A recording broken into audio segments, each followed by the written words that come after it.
We all have a story, we all have a tale. Well, there's a place I've come to know well, led by a man named Sty. He's full of stories, he is quite a guy. Sit around the campfire and hear him tell his tale. Some may be able to relate to him quite well. We're all just people looking for a place to go. Well, Sty has made one, and it is quite a show. Come meet Sty, he's quite the guy.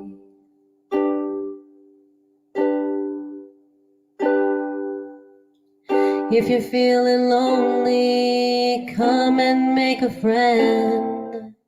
If you need a story, on Sty you can depend. His voice is soothing like a lullaby. Sometimes he brings a tear to my eye. Sit around the campfire and hear him tell his tale. Some may be able to relate to him quite well. We're all just people looking for a place to go. Well, Sty has made one, and it is quite a show. Come meet Sty, he's quite a guy.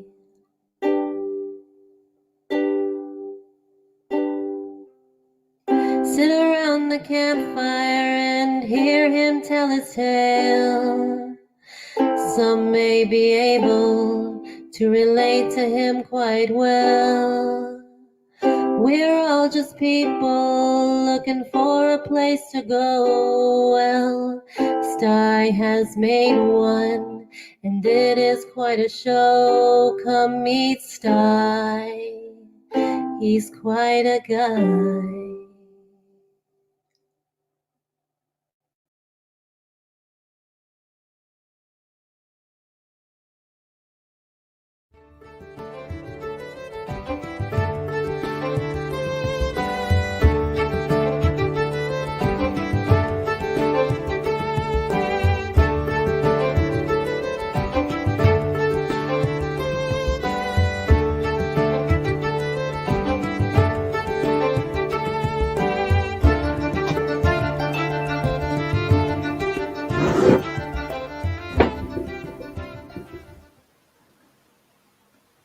Well, hello, folks. Yeah, another get around the campfire night. Yeah. Hey, I'm getting rid of all of my winter backgrounds. I'm fed up with winter. Fed up. You know, the snow hasn't melted here, but it has on my channel. No more snow. We got no more snow on the Sty channel. We're just going to enjoy a nice spring campfire. Yeah. Throw another log on the fire, guys. Hey, I got friends in the basement. I can't leave them down there. They get themselves in trouble if I leave them down there. Oh, yeah. One's taking swings at me here. He's going to bust my nose like Roman did.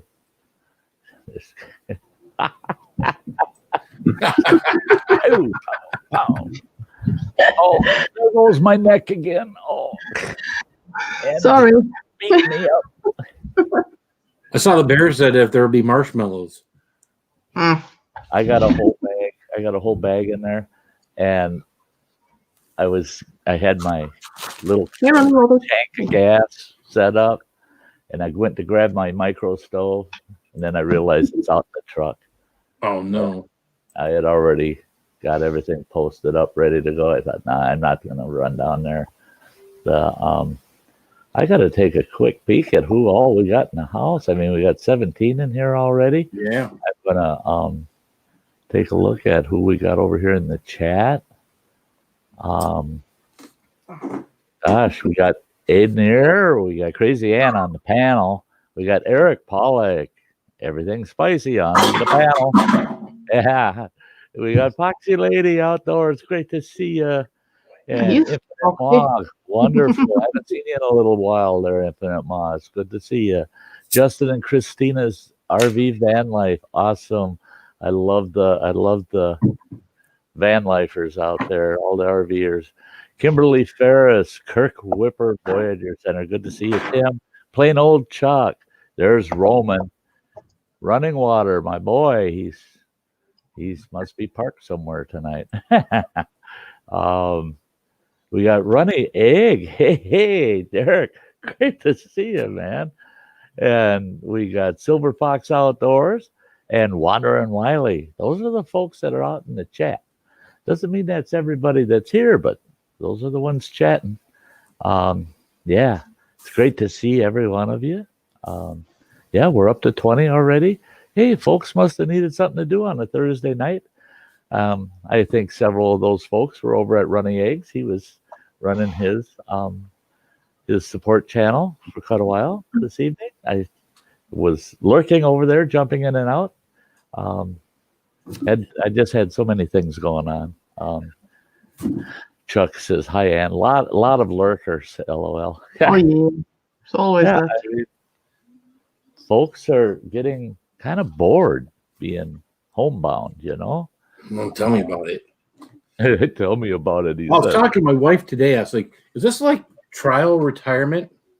So this is, you get about my age, you're about 50 and whatnot, you really start thinking about retirement. I'm starting to think like this is like trial retirement with this whole COVID thing. I'm thinking I don't like retirement yet. I think I'm still ready to. No fun. Yeah, that No, should. no. If I you were know. doing it, if you were doing it as trial retirement, you'd be busy. You'd be busy, and you would think like you would feel like you were still working. Like you just don't have time for the things you want to get done, things you want to do. That's the way it is for me, for retirement. The difference is you can say, yeah, those are things I need to do. F it, I ain't doing it. It's just like work in the morning. I mean, that was something I did not have. I didn't have trouble getting used to saying, "Oh, I'm getting up at the same time as usual," but I don't have to do nothing, so I'll just do anything. I don't have to go to work, you know.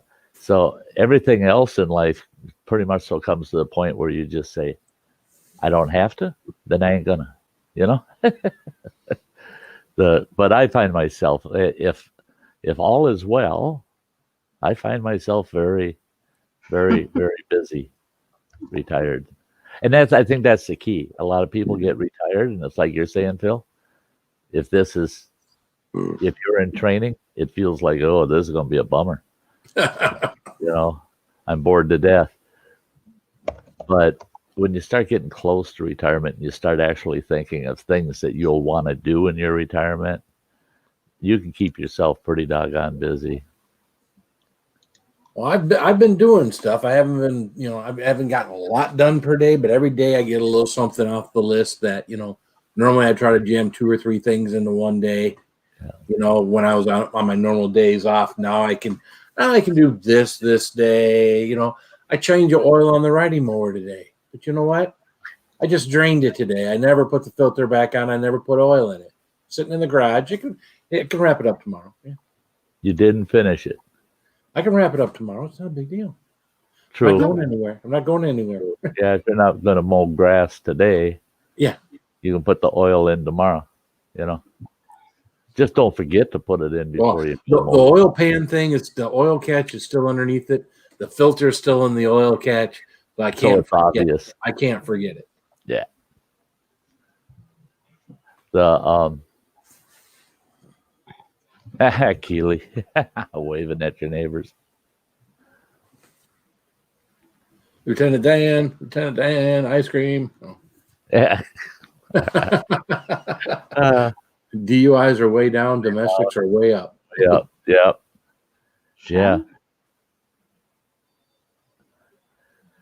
Yeah, I've been hearing a lot of people that are getting kind of short-tempered with each other, and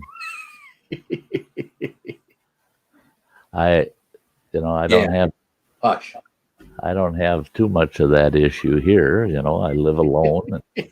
If you do, you got issues. That's it. If I start getting all pissy with myself and arguing Hey, with Monica. myself, I'll just throw myself out. Hey, Monica. Hi. What's up, Monica? Now you can scare her. Really not so crazy, Ian?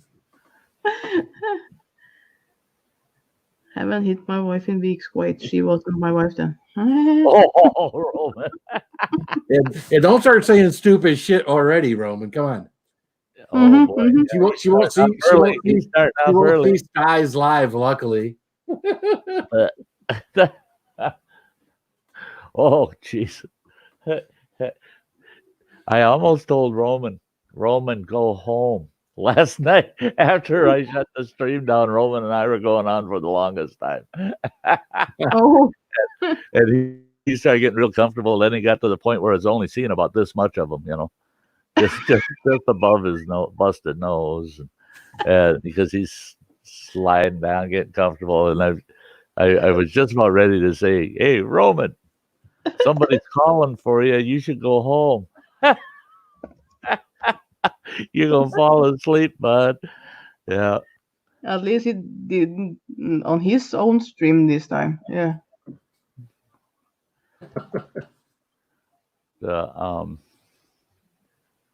Teresa. Arnold?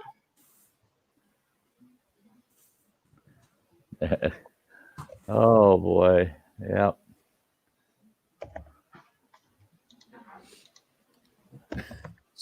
Awkward silence.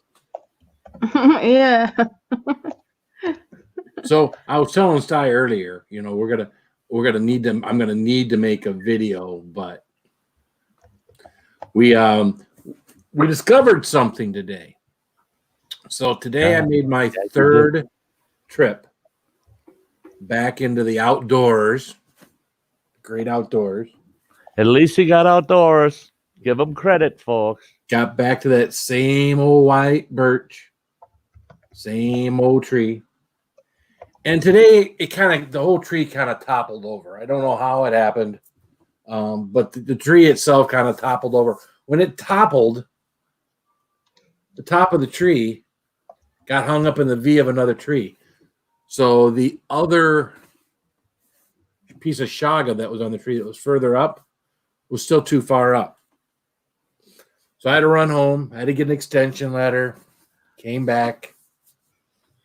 It was still too far up. Had to go home, come back. Got it sawed off. Matter of fact, I got a nice chunk of it right here. And you know that nice copper color on the inside?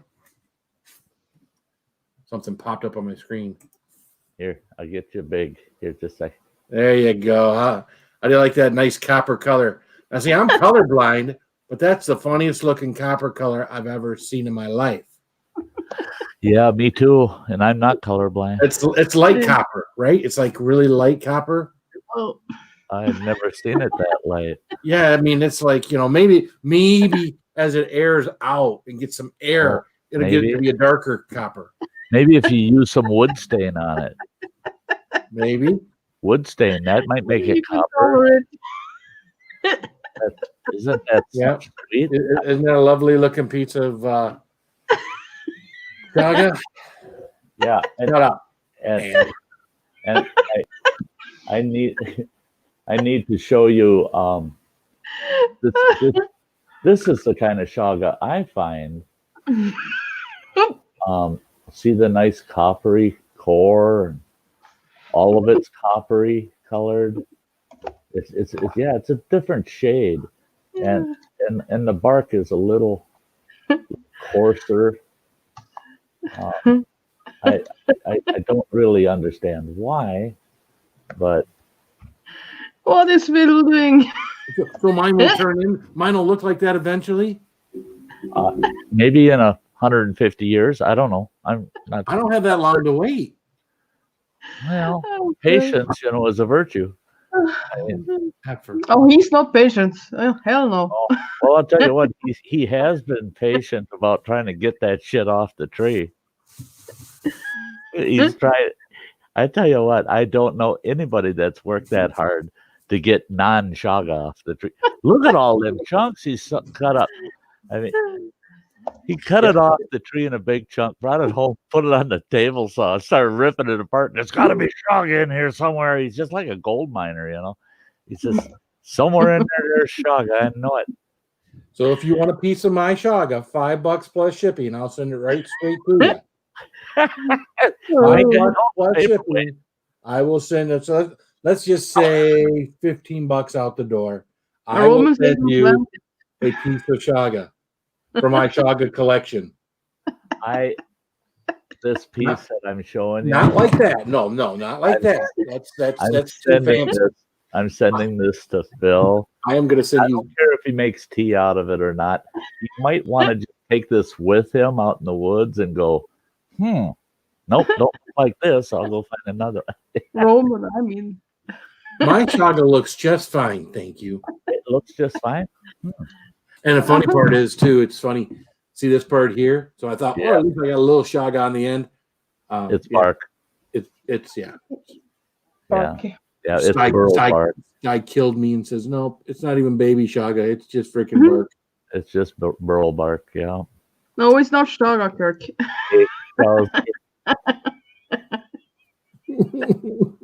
3 days. Got one, but There you go, man. Roman wants some. You sent that to the wrong person, Roman. Yeah, you.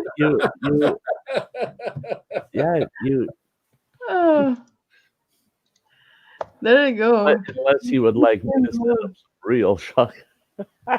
He wants some real. Yeah. I'm gonna, just so folks know, Phil, the one thing that's really coming out of this is this. Now Phil's got me going. I have got to get out there.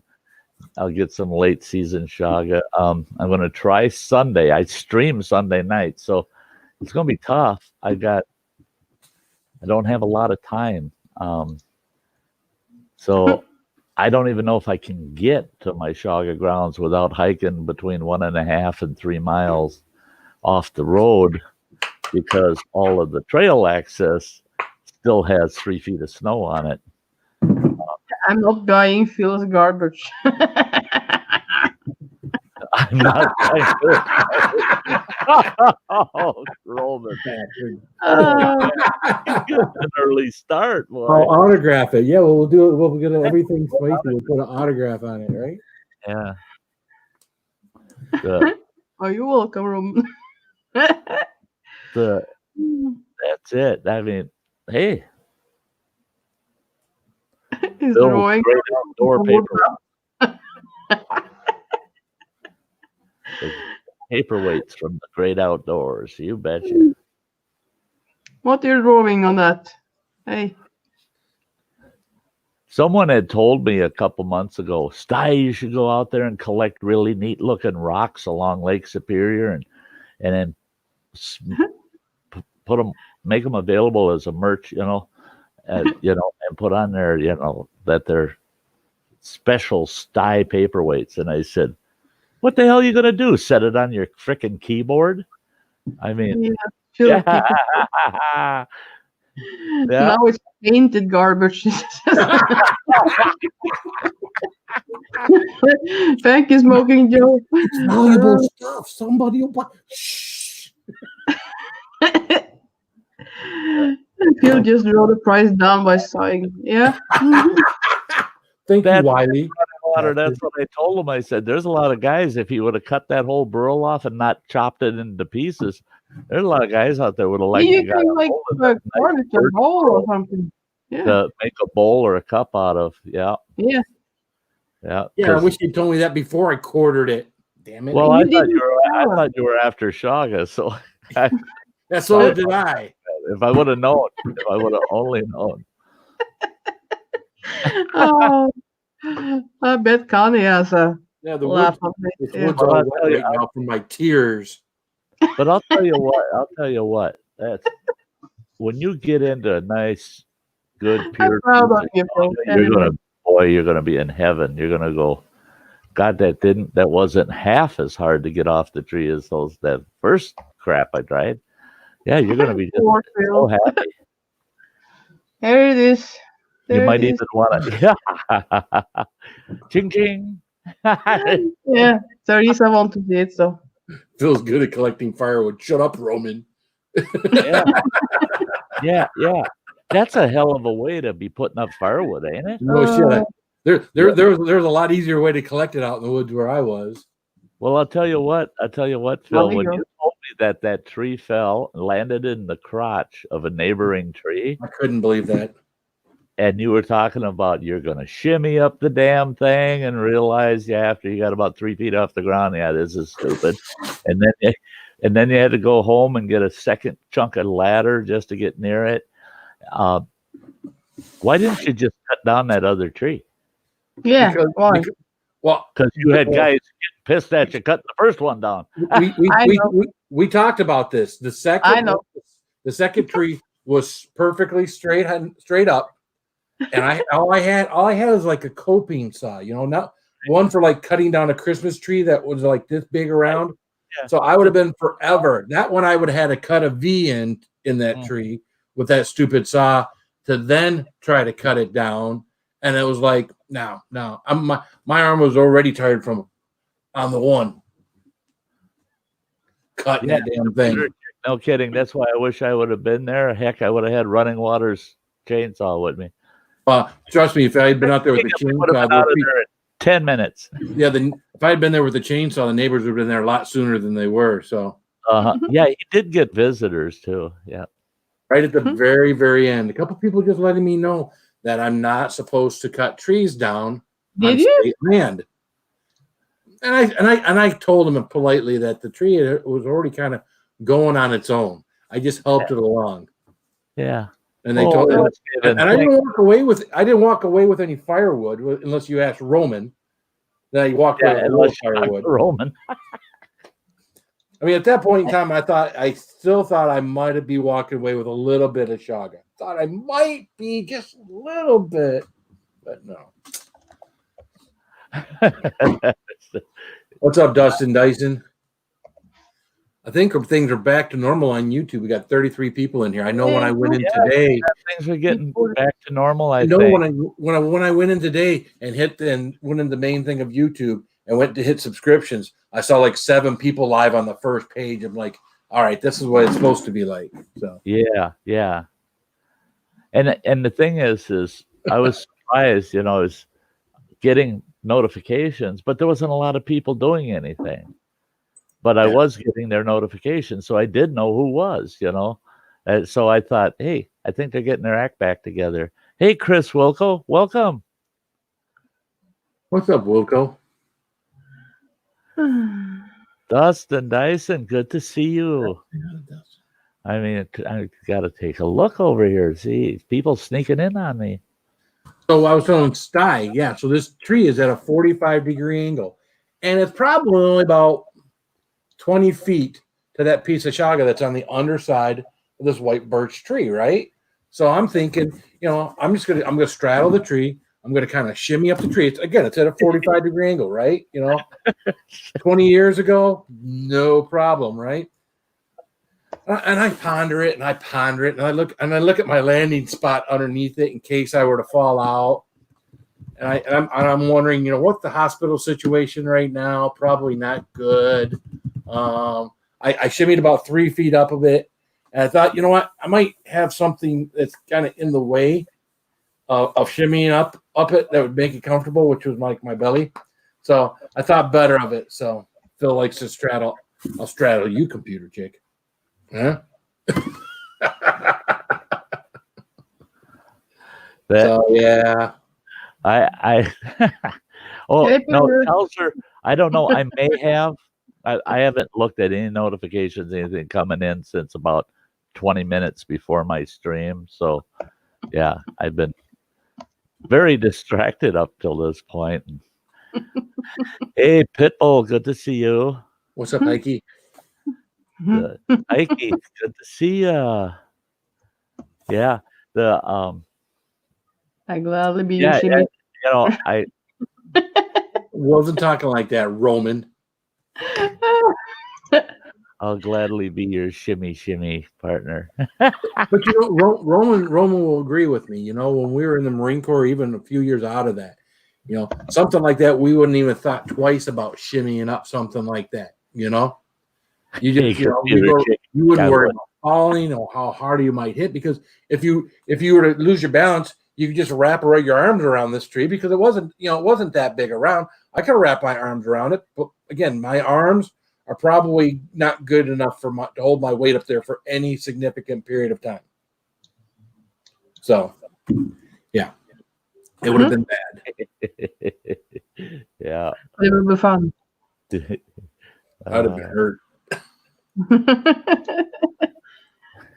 You know, that's the thing. That's why Smoking Joey. I'm so full of aches and pains, and I would have done that. I mean, hell, in my late 20s, early 30s, I would have just looked up there, and if I didn't have a chainsaw to take that other tree down, I'd say, well, here we go.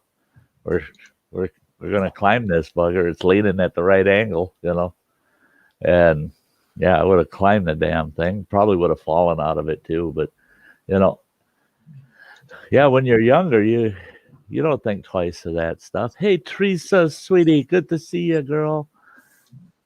Yeah, if the ground wasn't sloping, again, this is like this, and the ground's sloping away. So as more you go up the tree, the further you really get it is. Ground. It's like, you know, the ground's this way, trees this way. Yeah. I kind of freaked out because I had this beautiful big ass oak tree. God, that thing was huge, way out in the middle of the woods, and there was 2 ravines, and that came together, and that oak was out at the end of those 2 ravines. And I climbed that, you know, I had a pair of climbing spikes, and I spiked up that tree, and I got up there where the big limbs were breaking out, you know, and there was a spot up there, for crying out loud, I could put a seat up there and sit and make a perfect deer stand. Only problem was it was about 24 feet off the ground from where the tree was growing out of the ground. But on, I would say, more than 60% of the tree, if you fell out, you had another 20 feet to the bottom of that ravine. It's, you know, you don't think when you climb up there, but then when you look down there and you go, oh God, if I fall out of the tree on this side of the tree, it's 45 feet. I mean, yeah, you don't want to be falling out of stuff like that. No. Yeah. The Chuck had to make a salad to combat all the snacks I'm going to see later on here. Oh, I tell you what, I got. Do we snack on here? Are we allowed to? Are we allowed to snack on here? When the hell does it matter to you? And when the hell do you ever ask me permission for anything? I mean, don't make it out like you're so polite. I didn't think we were allowed to snack on here. There ain't a damn thing I can do to stop you, really. So you can just buy you got leaks in those cans, eh, Roman? Every time you open one, it seems to go empty. Right. Yeah. Roman was talking about, here, hold my beer. Why? It's an empty can. It's crack. It's gone. Yeah.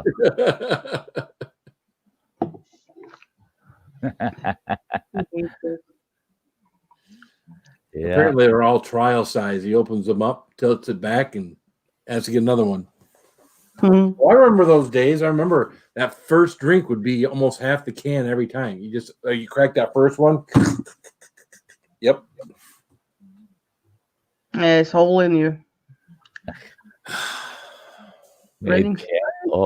Food Forest Permaculture. Made cabbage rolls from Elk Burger, and I'm eating right now. There you go. See, and Phil's asking, can I have snacks? Look at what my audience talks about. I mean, there you go. Yeah, go ahead. That, beaver cake.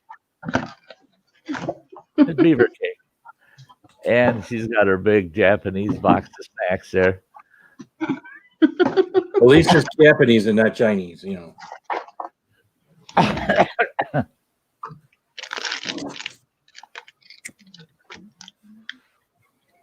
Oh, don't worry about it. I'm sure that stuff was packaged well before the virus showed up. Yeah, probably. It's a little. You have and 3 boxes of that stuff you were showing me. Yeah. Oh yeah. I Yeah. got one here. That girl, oh, I tell you what, talk about snack heaven. I mean, Baked Brussels sprouts with Parmesan cheese. That sounds good. baked Brussels sprouts. That's actually that does sound good. I'm not too keen on Brussels sprouts. Oh, you want some? You rarely get them. You rarely no. You got to make them right. You know. Yeah, Brussels sprouts just steamed is just kind of like. Oh yeah, oh yeah. And my ex-wife, she just loved them, and then she'd get madder than hell at me because I'd dish some up and I'd throw a bunch of slabs of butter on them, throw them in the microwave so I melt all that butter around them. Then I'd take them out and I'd take that Velveeta cheese in the foil packs and I'd squeeze a bunch of that cheese on it, throw it back in the microwave, hit it again, take it out, stir them all up in that cheese, and I could eat them. But you can eat a dog turd in what you just explained. So yeah, you know, if it's covered with the right things, you can eat anything. Yeah, boiled cabbage,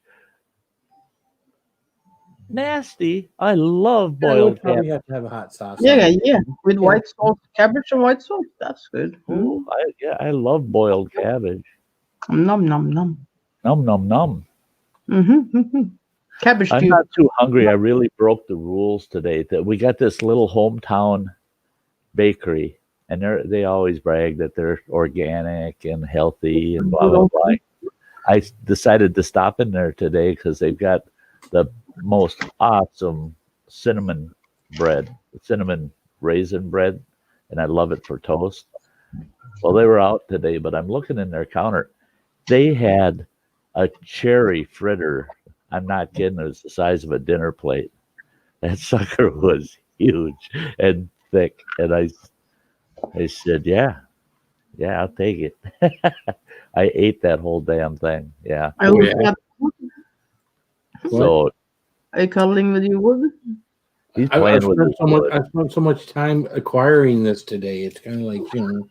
Yeah, no, It would be real interesting that would. It would be real interesting to rub a little bit of stain on it to get the the right color. Yeah. You could get the grain to pop out. It might look pretty damn cool, you know. Roman want your toenails, Phil. Huh? Yeah.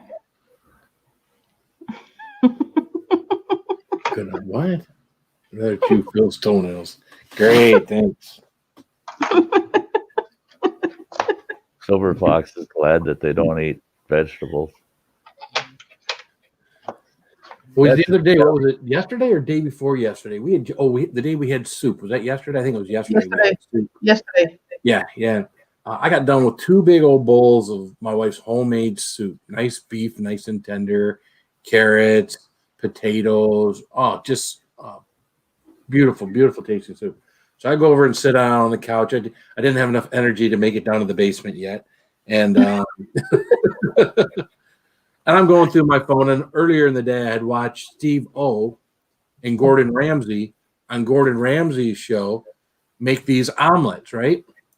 So, of course, my biggest attraction was Steve O. Steve O is funny. I like him. He's one of my favorite guys. And but what did it bring up? A Gordon Ramsay video, right? So next thing I know, I'm watching a Gordon Ramsay thing where he's cooking chicken and broccoli, and he's cooking that all up.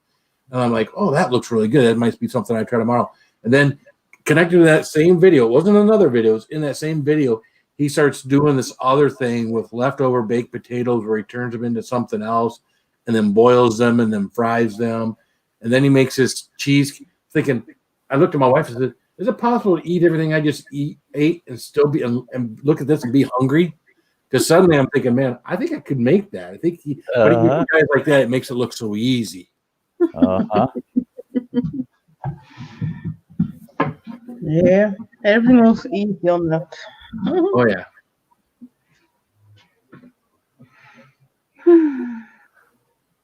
Fill the fiddleheads out soon, huh? Hey, Sty and Phil, the fiddle heads out soon. The fucking Yeah. Fiddlehead ferns. huh? Fiddlehead ferns. Got to be talking about them. I don't know. I need some help. What? Young ferns. Oh, okay. They call them fiddleheads. Oh, okay. And they're actually very delicious. Yeah. Well, someone was telling me today in my thing, my last video with the polypores. They said that they have a good polypore recipe. So in my reply back to that person, I gave him my email address to give me that polypore recipe, and I'll go back and get those polypores. Okay, now watch out with those polypores, because now it's a good time to hunt for them. Find them. They're soft to the touch. They're nice and spongy, soft. If they're firm, hard, don't take them. They're tough. It's like shoe leather. You want them nice and soft. Early ones that, because polypores, birch, especially birch polypores, they grow. And I would suggest just stick to birch polypores. If you find them on birch, take them. Yeah. But polypores grow from early spring all the way into early winter. So you really got to watch that you get them early so that they're nice and soft. The computer chick says I'm getting dirty because I like it nice and soft. Well, something nice and soft to rest my head between. It's good for my neck. Yeah. Okay. Anyway. I feel you can answer Chaucer's questions, maybe. Chaucer's? Hey, old man. Yeah, what the max characters one can use for video tags? I don't remember. Video tags? Yeah. Well, when you use too many, once you get to too many tags, it'll tell you the save. The save won't be highlighted anymore, and then you just take. So I'll put all the tags I can on a video, and then if the save isn't highlighted in blue, I'll take each tag off until that thing's highlighted at blue. Right, because there's a maximum number of tags. Yeah, maximum. Yeah. But I don't know how many characters it is. But at the end of the day, if you have too many tags, the blue thing to save it won't save, and I just back off tags until it goes blue and I can save it. So yeah, you can go down and select the tags that don't sound the best and get rid of them, and then bring yourself back down to the count. Yeah. That is just Roman. For my tags, I've got my favorite tags depending on which video I'm doing or which stream I'm doing. And I've got those saved in a Word document. I just cut and paste them all, drop them right in the tags. And I snatched them all out of TubeBuddy, But once I got them out of TubeBuddy, then I just copied and pasted into a Word document. So it's just 2 clicks of the mouse instead of click, picking. I don't have to pick. Hey, Killdeer. Yeah, I got some stuff when I do a regular YouTube video and not a live that are my standard tags that are standard in there. And then you add to them. Yeah, so then I add to them. So, just because primarily I'm a spicy channel, so there's like the word Carolina Reaper. There's tags in there that are already in there, but I think you have to. I don't know. Now that I do outdoor videos and I do grow stuff, I've got to hike like 100 miles into a mile into the woods and eat something spicy, then eat something gross, so I can combine all 3. Yeah. Hey, Bob, you want to join us? You got a few minutes to join us? And can send you a link. Yeah, I can do What's up, Killdeer? How you doing, man? Gills skills. Yeah. I haven't talked to Bob in quite a while. It's great to see him.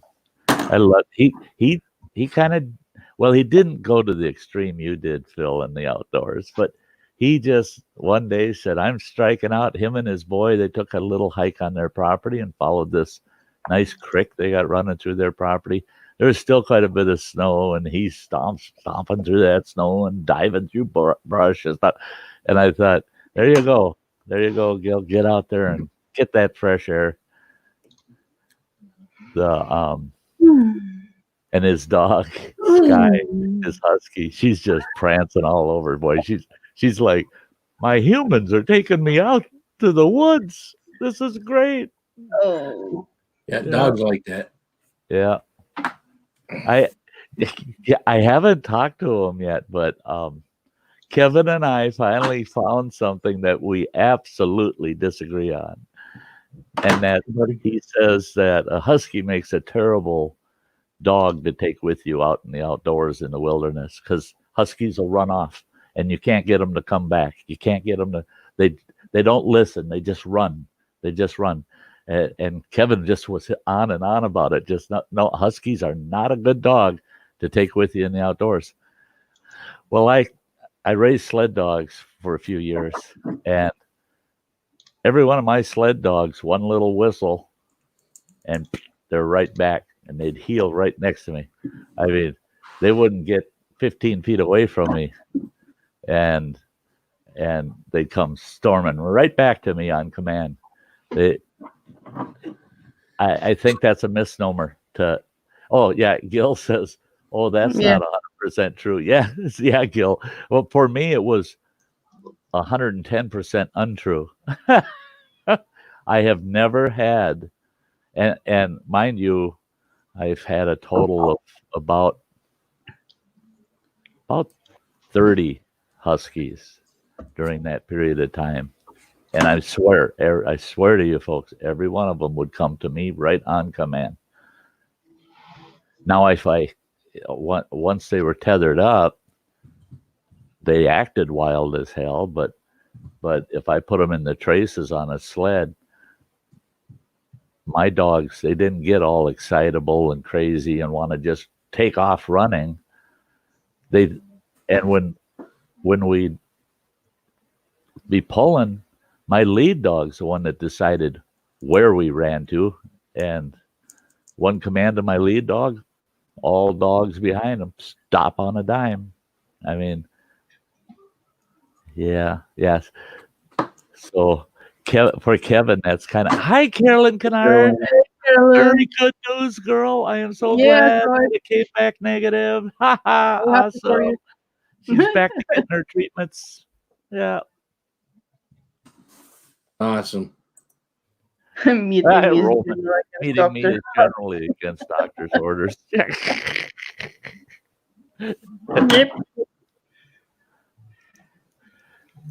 Yes. But yeah,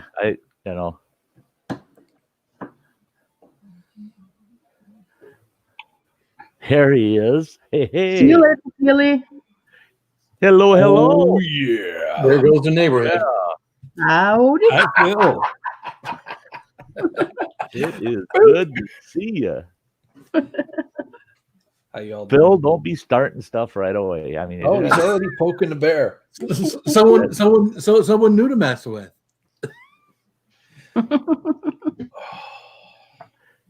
life treating He everybody? got a stiff neck. He got a stiff neck, and he's stiff. Hey, did you see this great piece of shaga that I found there, Gil? Oh God. Wow. Yeah. Oh wow. 3 days to get this. Yeah. That loved you a long time. Yeah. Yeah, and did you see that?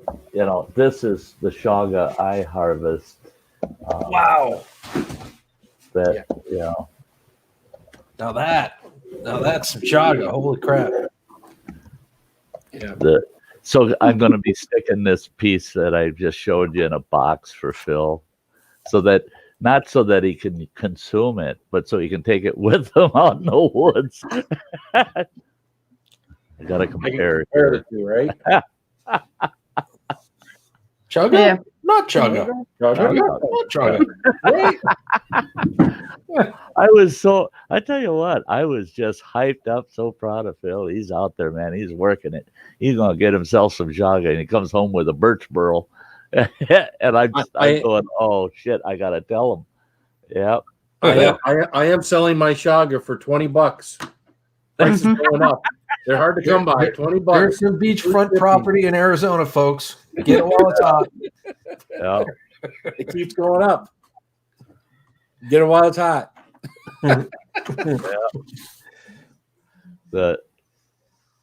You did a really good job, Phil, because that burl was probably killing that birch tree. So you put that birch tree out of its misery.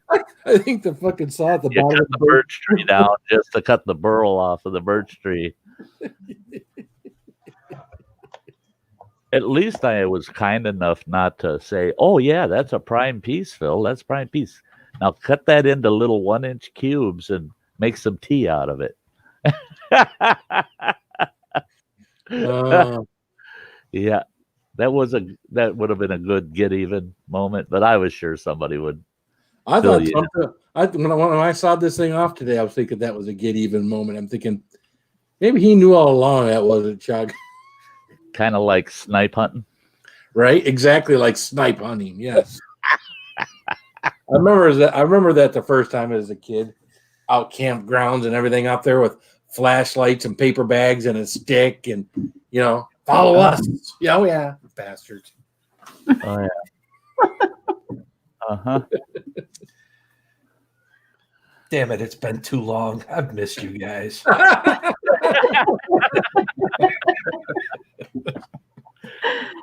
Well, we are up there every week, It is such a bummer, Bob. I catch your lunchtime shenanigans, and 90% of the time I end up just being a lurker. I get on there and I'm looking at everybody carrying conversations, and you're doing your thing, and I'm like, yeah, cool. And then I decide, okay, I'm just going to jump in, and you go, well, my lunchtime's over. It's time to go. I got it. And It's it's like, true.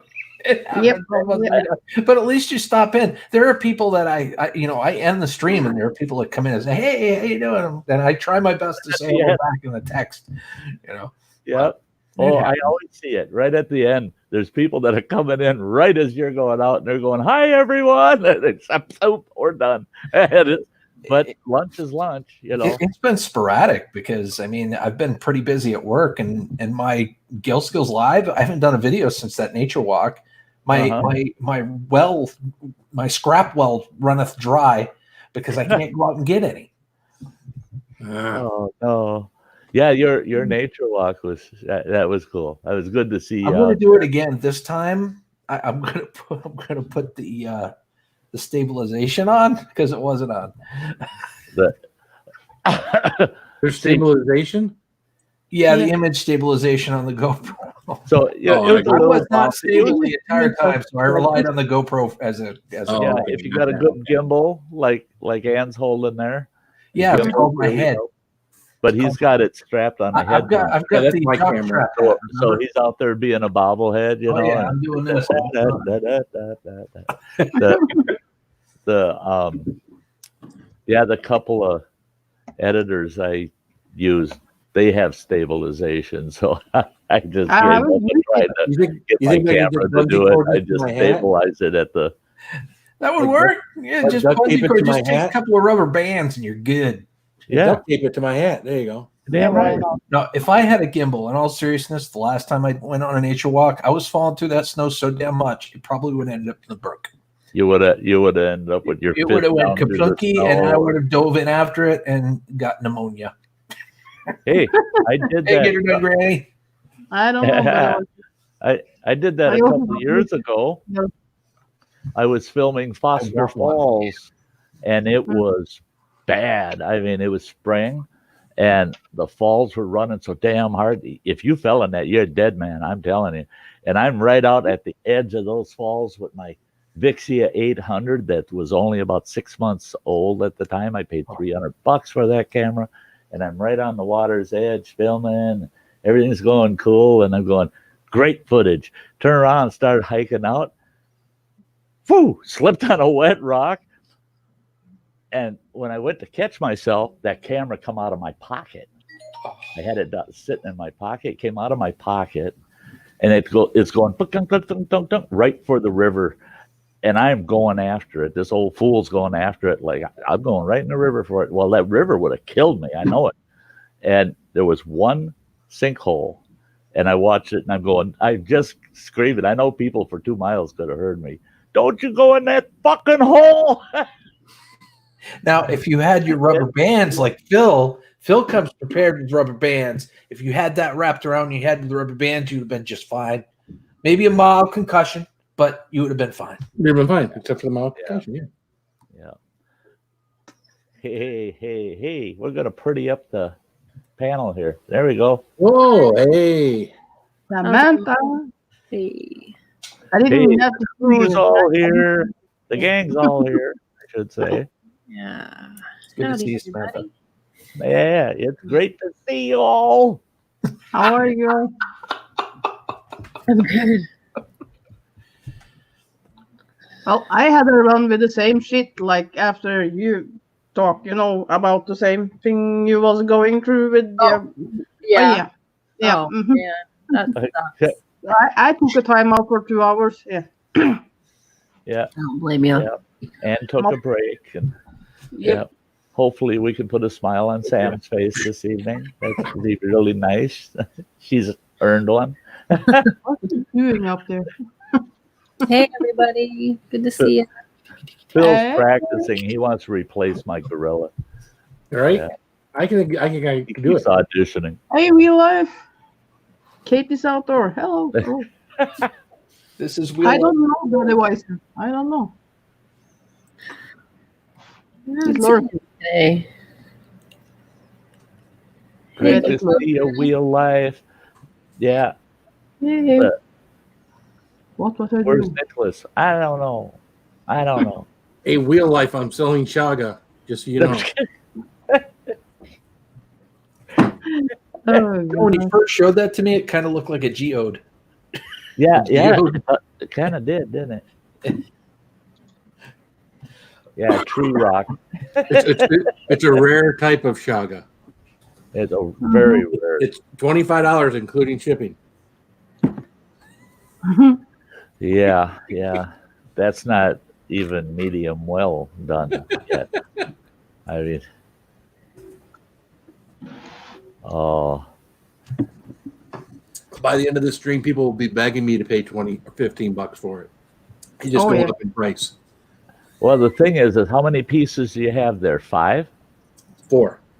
4? Hey, supply and demand, I'm telling you. I tell you, the price is going to drive up there. I mean, there's only 4 available. It can be And a there's autograph one if you that's want. signed. Hey, The Autographed signed and one, everything. you hold out. Yeah. I can stick a Mankini sticker on there if you want to.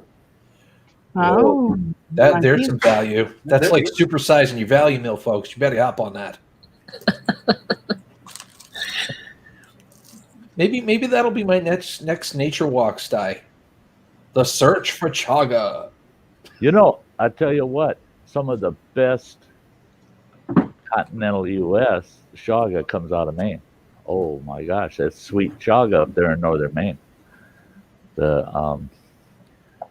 That's one of my worries about going to northern Maine is some of the locals might take me out back and beat the hell out of me for having a trailer full of their chaga. I'll take you out back, but we'll search for chaga, buddy. Oh send you yeah, back. I would love it. You have a local helping you out, though. You'll be good. Oh yeah, That's good. I'll I'll tell him right away. You know Bob, don't you? I hope. No. I really hope you know Bob. And then I find out they go, oh, Bob, huh? You're in big trouble now, boy. that guy. Now you're twice Oh as no, much. oh no. I guess they know him better than I do. I'm not famous up here. I'm infamous. No, I'm just kidding. Infamous, yeah. There's a couple parts of the country that I'm kind of in that status too. Yeah. I actually emailed a couple of guys out in northwestern Montana and told them I'm thinking of coming out there and spending a month or so in 2021, and they said just let us know which month. That's when we're going to take a Caribbean cruise. What? I said, why not see you guys? No, we'll be on vacation somewhere out of state. Sorry, Sty. Thanks for letting us know though that you're going to be here. Yeah, they're making their plans around me. For some reason, they think I'll get them in trouble. I don't know. Mm. Well, Hopefully, Hey, this shall Dennis. not be named will be done by the time we're on lockdown until the end of April. We are too. Yeah. So I won't be going back to work for a month. So Yeah. Kevin says Or hello. longer. Whose was it? Who said this, hello? Kevin. What's up, Oh, well. Rance? Hello, Kevin. No, he's not here. He maybe will show up later. He's not sure. Yeah. Oh. Rants with Roger. He's been pretty busy. He's been making quite a few videos. His educational videos that I like. Well, so far, I think I'm one of the top in the class because I've been able to answer all of his questions so far. Hey, I want to thank everybody for being here. Share it out if you. Dennis. It'd be great if you shared it out. We got 36 in the house. That's awesome. The way Holy guacamole. lately. I mean, yeah, it's been tough to get 12, 15 people to come and hang out. Well, it looks like YouTube has fixed a bit of their algorithm because for the longest time, people couldn't see in that subscriber tab who was live. It wasn't accurate, and it seems to it really seems to be fixed now. Right. Yeah. So far, it's working much better. It's working a week and a half ago for one day. It was 2, but it was only one day. Yeah. Hopefully this will stay this way. That'd be nice. Yeah. Well, I noticed too, watching my analytics just for the last few weeks, that the actual YouTube shares has dropped way down from what they usually are. What YouTube shares out. Oh, yeah. My suggested video percentage has dropped way off. It dropped about 20% off. So yeah, I don't know if you noticed, but like AdSense revenue has gone down right along with it. Yeah. I think they're messing with that too. I mean, I fell shy less than $2 getting a pay check, I guess you call it, in April. I'm just like, you're just going to get a bigger paycheck next month. It'll be a good one the following month, but I don't like them hanging on to my money because I know they're doing that with probably 1 million plus other creators. And do you realize the interest they earn in that 30 days off of the millions of dollars they didn't distribute? People don't get it. I'm telling you, they're making big money by not paying us out. They're holding $90-some on 1 million channels. Guess what that comes to? $90 million. Guess what interest they earn off of that? And what borrowing power they have if they, it makes their balance sheet look really good.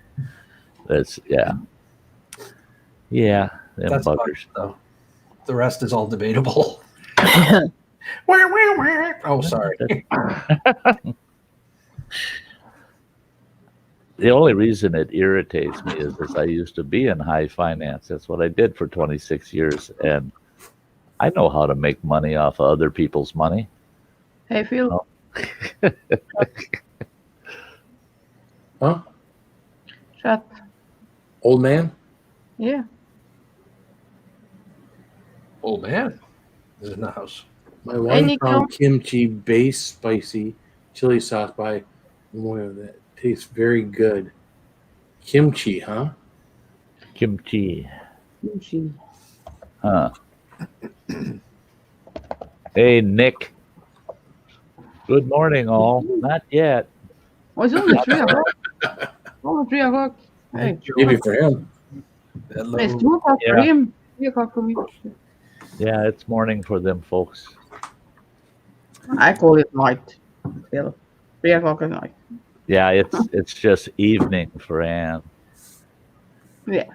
Yeah, she won't see morning until, oh my Lord. Yeah, it'll be our evening. Tomorrow evening. Isn't it after midnight where you are? That's 3 o'clock. Yeah. Yeah. I used to go to bed. That's tomorrow, in my opinion. That's tomorrow morning. Yeah, it's still night for me. I don't know what they call it. But I used to go to bed at 9 or 11. So yeah. Yeah, hunt for heat. I was born and raised in Minnesota, and I only live about an hour's drive from the border now. And Wandering Wiley's from Minnesota. Um, it's amazing that we admit it. Yeah, but yeah, there's Minnesotans in there. Yeah, Minnesota, the land of 10,000 lakes and 150 billion mosquitoes. Doesn't sound like enough. No. Well, no, I'm talking about per lake. Oh, okay. I'm sorry. I should have clarified that. Yeah. Some lakes have a few less. They got maybe only 10 billion, but Has anybody been on Social Blade recently? No. Yeah, for like 2 weeks ago. If you go on a Social Blade, it's now Social Distancing Blade. are you kidding? No, I'm not. Go to socialblade.com and look for yourself. At the very top. Okay. It says Yeah, Social I've got Social Blade, but I haven't been in it for about a week.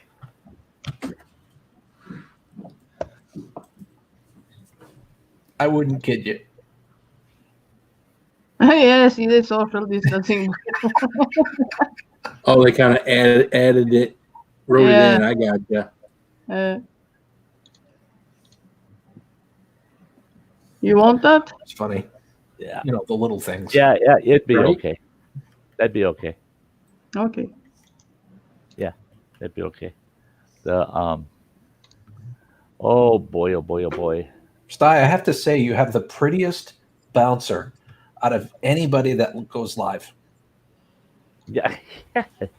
I gotta tell you what. These two gals are my anchors. I mean, And I'm an anchor. they keep this ship stable Yeah. in the storm. They keep the ship stable in the storm, man. There's been several of my streams that if it wasn't for these two, I probably wouldn't have gotten through them. I would have just said, "Oh, all of you can blankety blank and goodbye. I'm done. Out of here." These two, they keep me grounded, keep me anchored. They're good. They're just good for me, I tell you. And I adore them for it, and they know it. Dennis Sty's Harold, shut up, boy. Roll over your canoe. Oh, Use God. their help in the near future because I'm going to have We're not listed Friday. a ladies' night. We're gonna be reviewing channels, and it's Ladies' Choice, Ladies' Night, and I'm gonna have a meme for it. We're gonna judge it by guys, and you're gonna have this fat slob for 0, and then you're gonna have this guy that's so muscular you can barely see. He's so muscular you could barely move. In terms of rank. Oh, man. Good. Hey, Bonnie. Hey. If I can help it, they're all going to be wearing G-strings. So, There's only two things that could happen there, Bob. Is it's going to be an absolute hit or you're dead meat. either way, I'm good for it. I don't know. That's it. Just throw yourself out there. Sometimes you just got to risk a little bit. I love you. I checked my analytics today, and for the last 28 days, my audience group, the male-female ratio, just about matched. Cool. Half female, half male. And to have that many female participants in the audience, that makes this old boy feel pretty good. Yeah, you forgot the other category, Sty. Oh, and then there's Phil. No. What other category? He's the mystery Jack in the Box. Yeah. Pops up, he's spicy 1 minute. Pops up, he's eating something disgusting the next minute. Pops up next, he's naked, so you run for the hills. Oh, that's yeah. Oh, I'm kidding. Hopefully, you never. yeah. I've been close to naked. but never naked. Well, I was naked one You time. have been naked. That wasn't on my channel. Was it on mine? No, it was on Laura's. Was it Laura's? Yeah, Laura's. Yeah. Ooh, He was naked. I just got a love bite. Is he getting a little too friendly there? Yeah, he bit me. He does that though. I don't know why. He just bites out of nowhere. Yeah, that's one thing with cats. They're typically not nibblers. They're either bite you or lick you. Bite you or lick you. Is They that the don't puppy? nibble. Just I've like had me. dogs that'll nibble at you. Oh, it's the cat. Look at him. Look at the attitude. Yeah, I mean, he's got this like, yeah, I'm boss. Yeah. The king. Kill farm. You're so true. So true. He's a turkey. He's thinking, oh, that puppy can kiss my ass. I got this lap now. Yeah. Mhm. Sam, It was so funny when he basically first got the cat. puppy. That cat was so pissed off. Oh yeah, it was funny. Hey, Mystic Bunny, went fishing but didn't catch anything. At least you got to go fishing. Yes. That sounds nice. You could set your hook in John. Then it will. Yeah. Whoops, bad cast. Sorry, John. It'd take a little bit to get that hook out of your ass. Oh yeah. See, around here this time of year, you got to have waders up to your hips because either you're going to sink up to your hips in snow or you're going to sink up to your hips in mud because it kind of goes both ways this time of year. The permanent the lake lake is starting to melt, and the lake out here, Chequamegon Bay is huge. It's huge on Lake Superior, and it's bordered by the Apostle Islands, and so it takes quite a bit to get rough seas coming into the bay. And the lake turned black today. I'm going to have to get out there and get some film of that. Maybe Sunday it'll break up because it's supposed to be warm, dry, and windy. And the wind's coming out of the north. So maybe the bay will break up. I hope I can get some video of that because it usually pushes the ice right up over the highway here. They close the highway down. And yeah, that would be some good video. Hey, Sherry Watson. Good to see you. It's been a while, girl. Sorry, I couldn't quite hear you. What the hell? He What? said Cherry Watson, and my phone thought he said Siri. Yep. Tell the phone kiss my ass. Yeah, tell the phone to shut up. I didn't Siri, invite you. Sty says to kiss his ass. Now it doesn't reply. No, she's busy. Oh, yeah. Oh, Just like Siri, the woman to ignore me. You can promote other platforms like the Burberry send messages. Google's a nasty mistress too. Hey, Brown. Oh Hey, yeah, long time no yeah. see. I see what she means. Like other multimedia things that you use. Yeah. Yeah, hey, Rance. Good to see you. Other platforms like the Bird, Bradley. where you send messages. Oh, Mm-hmm. gotcha. Can find the time at Bradley again. Hey, that's a long time. As long as you don't promote them, you don't get into trouble with it. If it's incidental topic or conversation, it is allowed because you're allowed to be critical of anything on YouTube. As long I as know 2 or 3 or 5 channels in our local community that probably were instigating that policy change. yeah,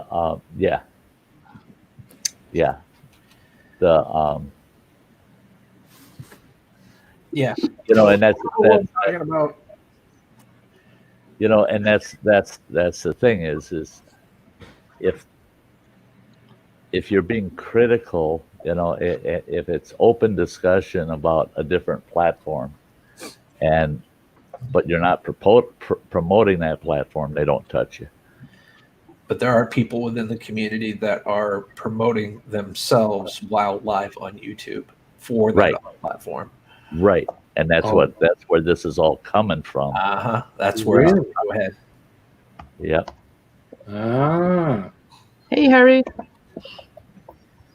So they don't want me going on here and say, go check me out on TikTok? Exactly. Ah, Yeah. Or D Live. Yeah. Or any other platform. Well, and then there's certain ones. I watched one today where they're broadcasting on multiple platforms. That's against YouTube. That's always been against YouTube. And yeah, that's a no-no. and but it's weird how they're doing it. You know, they're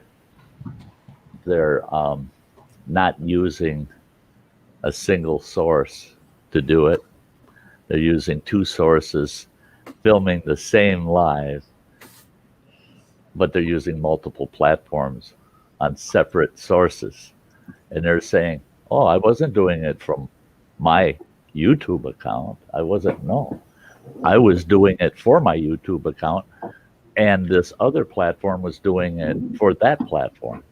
Oh, come on! You guys want to keep pulling these strings, and it's a stretch. you're People just going like to that, get yourself in a jam. people like that go the extra mile to try to get away with, the extra mile. Right, Get the mile taken away from us. People like us. right. The simplest things all of a sudden become a problem for us. You know, Right. But I tell you what, I don't know. Did the creator run out of common sense or something and quit giving it out? I mean, you know, I didn't get a lot of it when I was born, but I got some. I mean, come on. So there's a lot of people out there ain't got any common sense. I mean, It's common sense seems to be waning with every new generation. Sty, not gonna lie. oh yeah, But it's funny because the previous generations probably felt the same way about us. right. It's kind of ironic. Well, I can remember growing up always being reminded, you do have some common sense. You just got to find it. And implement it. Yeah. Yeah, you got to find that common sense, Become a doctor, a PhD of common sense. Oh, geez. Well, there you go again, though. You probably wouldn't end up with any clients because people wouldn't have enough common sense to come and see you. I can't argue with that. Hey, Dojo. Dojo. what's up, Dojo? Good to see you. Dojo. Oh, Dojo-san. Yeah, Kildare. Common sense is harder to find than toilet paper. There must have been a mad dash on common sense years ago. They just haven't been able to restock it. People are still going gaga about toilet paper. I can't believe it. I can't either. I don't get it. I couldn't find a normal size pack of toilet paper. I got stuck having to buy an 18-roll pack. Now, that's going to last me a year and a half. I'm a bachelor, for crying out loud. And I was stuck with buying it. Well, I've got about 4 months worth here at home to start with. And I just wanted to buy a regular size pack. And no, all they had were 18 packs, so that's what I was stuck with buying. Now I got toilet paper for 2 years. Hey, So if you gotta Hey, take a if crap, it goes bad, Sty, at least you're lucky there. if you gotta take a crap, go to Sty's house. That's No. right. No, I don't put up with shit around here. I don't put up with any shit around here. Retort. I tell my boys, they come and visit, I tell them, hey, you had not have shown up needing to take a dump because you're going to have to leave. You go home, do that. I spent 18 years on both of them having them take dumps in my crapper. No, not anymore. You got your own house. Take a dump. Come and visit me. Sty, stop talking shit. I know.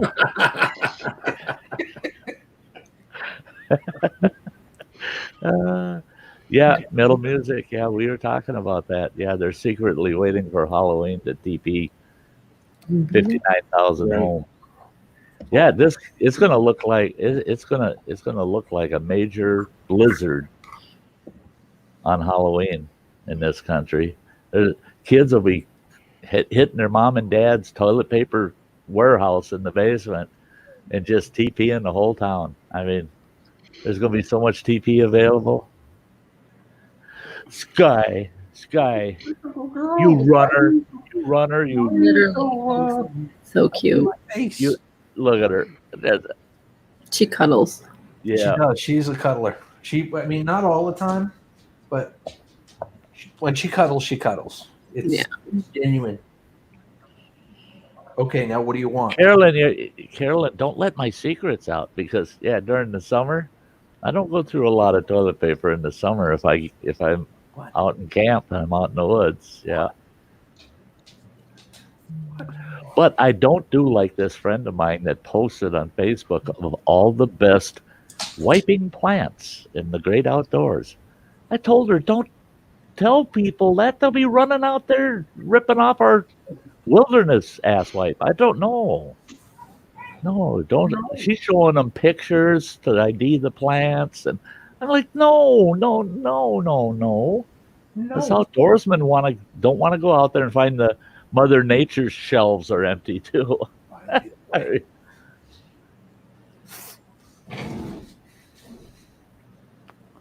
Hey, Alexander.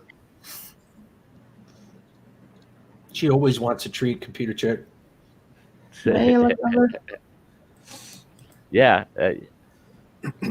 I noticed you heard my conversation earlier that certain people think that huskies are just runners and that they'll run away from you out in the outdoors and you can't get them to come back. And I've never had that experience, I'm sorry to say. Well, I'm glad to say. I don't mean any disrespect toward anyone, but it all depends on how you train them. That too. That your relationship with the dog is everything. Exactly. Is everything. I actually had the one was a mix, husky and Akita, but he saved my wife from getting mauled by a huge black bear, about a 500-pounder, and he saved her because he wouldn't get any more than maybe 10 yards away from you when you're hiking, and he managed to get between her and the bear. And then I had a Siberian that saved my ass. I mean, saved it. I had a mama black bear chasing me through a scree. A scree is fallen rock on a mountainside. Ooh. And I had I never saw her, but I turned and I saw these two little dark things running, realized cubs. And then I could hear the scree crackling, and I turned and there's a mama black bear right on me.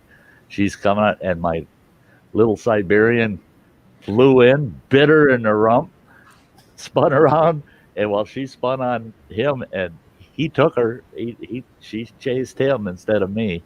While I'm running down a mountainside, ended up busting a foot all up.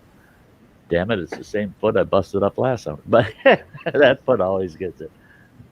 Fell on my face, rolled over thinking that bear's going to be right on top of me, and I saw Gunter, my little Siberian, with that bear on his ass, taking her off up into the woods away from me.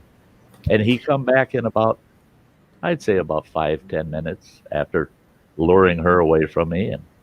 And I saw the cubs heading across the scree following mama. And when I didn't know where he was, and all I did was yell out, "Gunter, get back!" And there he was. He showed up. And You're lucky she didn't get a hold of you, man. Oh, holy crap. She would have tore me up. That dog saved my ass. And we were so far up in the back country, it was bad, and I busted that foot up bad. I had to hobble back down about 16 miles down out of the back country. And the last 8 miles of that dog he had hurt his feet running in that scree trying to get away from that bear.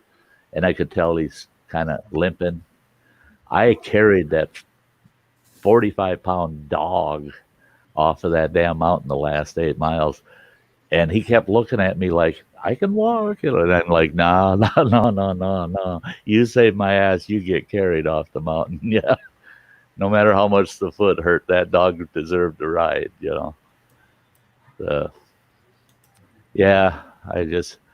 that's where my current lifestyle, that's one thing that just really sticks in my craw is not being able to have a mascot.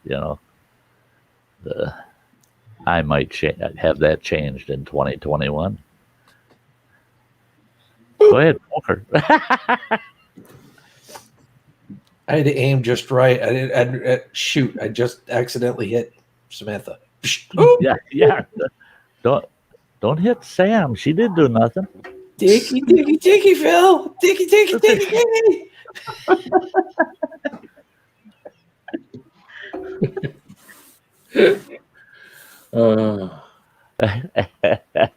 like, frig off, Bob.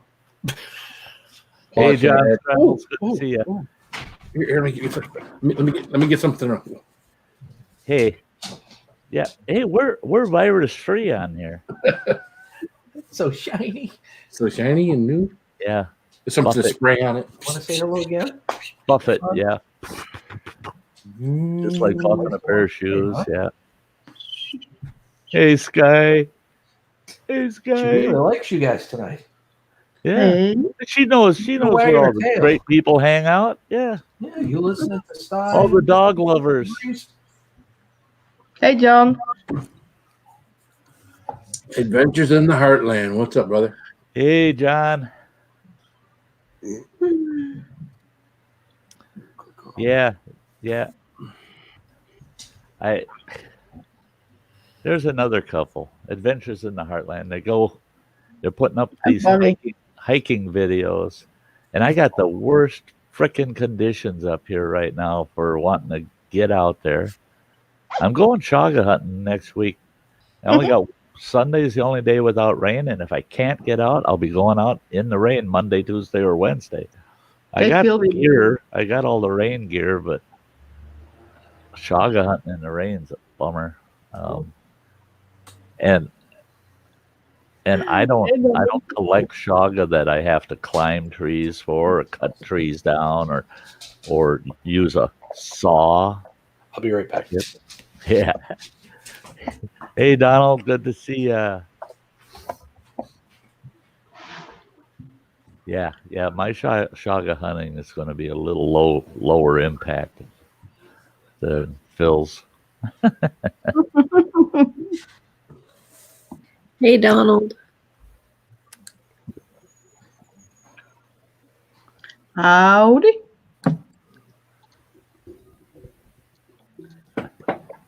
Oh.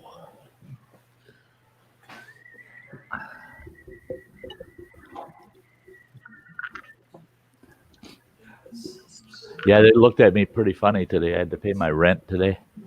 And so I go downstairs to the management office, and there are big signs there, do not knock on the door, and blah, blah, blah. They don't, I think they figure we all have the plague, And so they got a mail slot that you can drop your rent in, I went down there with a walking stick, with one of my wooden hiking sticks.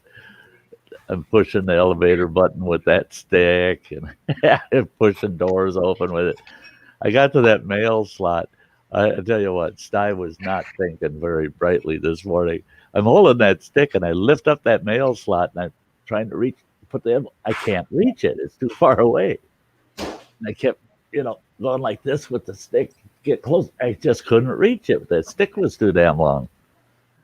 And I go, oh, shit. And I was just ready to grab that mail flap. And I thought, yeah, Sty, you bloody moron. I grabbed the stick halfway down and I lifted up and put it in there. You got that whole stick to use, not just the one end.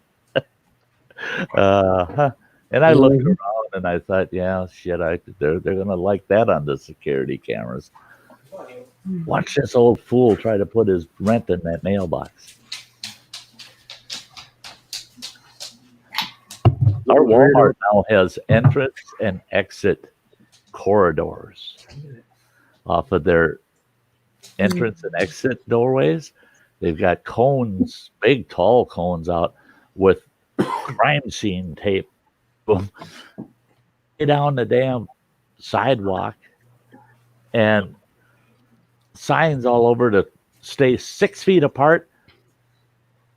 And the thing is to get in the entrance, you got to go way to the right of the actual doors, down the sidewalk, and then come down this little corridor that's got that tape down it, down that tape, and into the store. Well, in the store, they got that damn tape in the store, so the exit people can't get to the entrance people. You come in the store, and they've got it for about 35, 40 feet into the store. So you gotta go if you need something on the left, you gotta go way to the end of that shit. Come back around like you're going out. And I thought, okay, it's getting weird. Well, when I came out of the store, I had to take a right.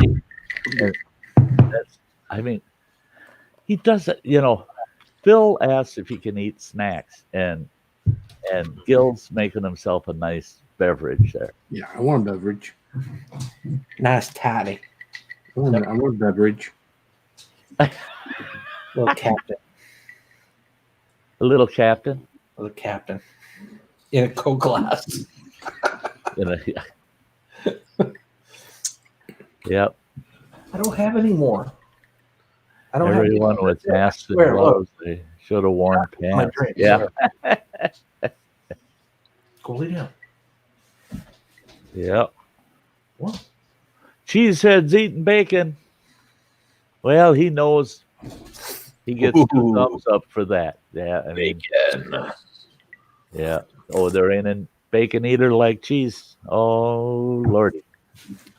Add one in front of the 6 foot for chuckles. Yeah.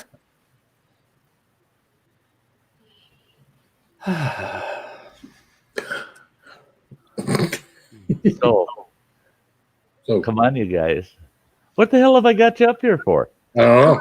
Come on. You've gotten us so relaxed. I was waiting for Sam to say something. God, I get accused of that shit all the time. What? Relaxing people? Yeah.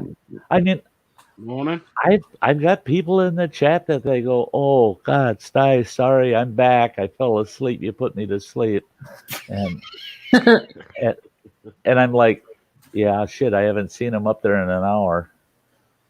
They took a hell of a nap listening to me." Hey, you made me go to sleep before my own live. That wasn't my fault. You can't. That was your fault. Crazy Ann and Samantha are going through the crowd with a small mirror to make sure, putting them underneath the noses, make sure they're still alive, Yep. Wake up. Wake up. All right. They're still alive. They're just sleeping. Well, Ann's taking a nap right now. Look at her. That's, yeah. Stinks. I don't get it. I go back a couple of those streams where people fell asleep and they go, "Oh, Sty, your voice is so soothing. It put me right to sleep." I go back, listen to it, and I go, "Who the hell could sleep to that shit?" I could.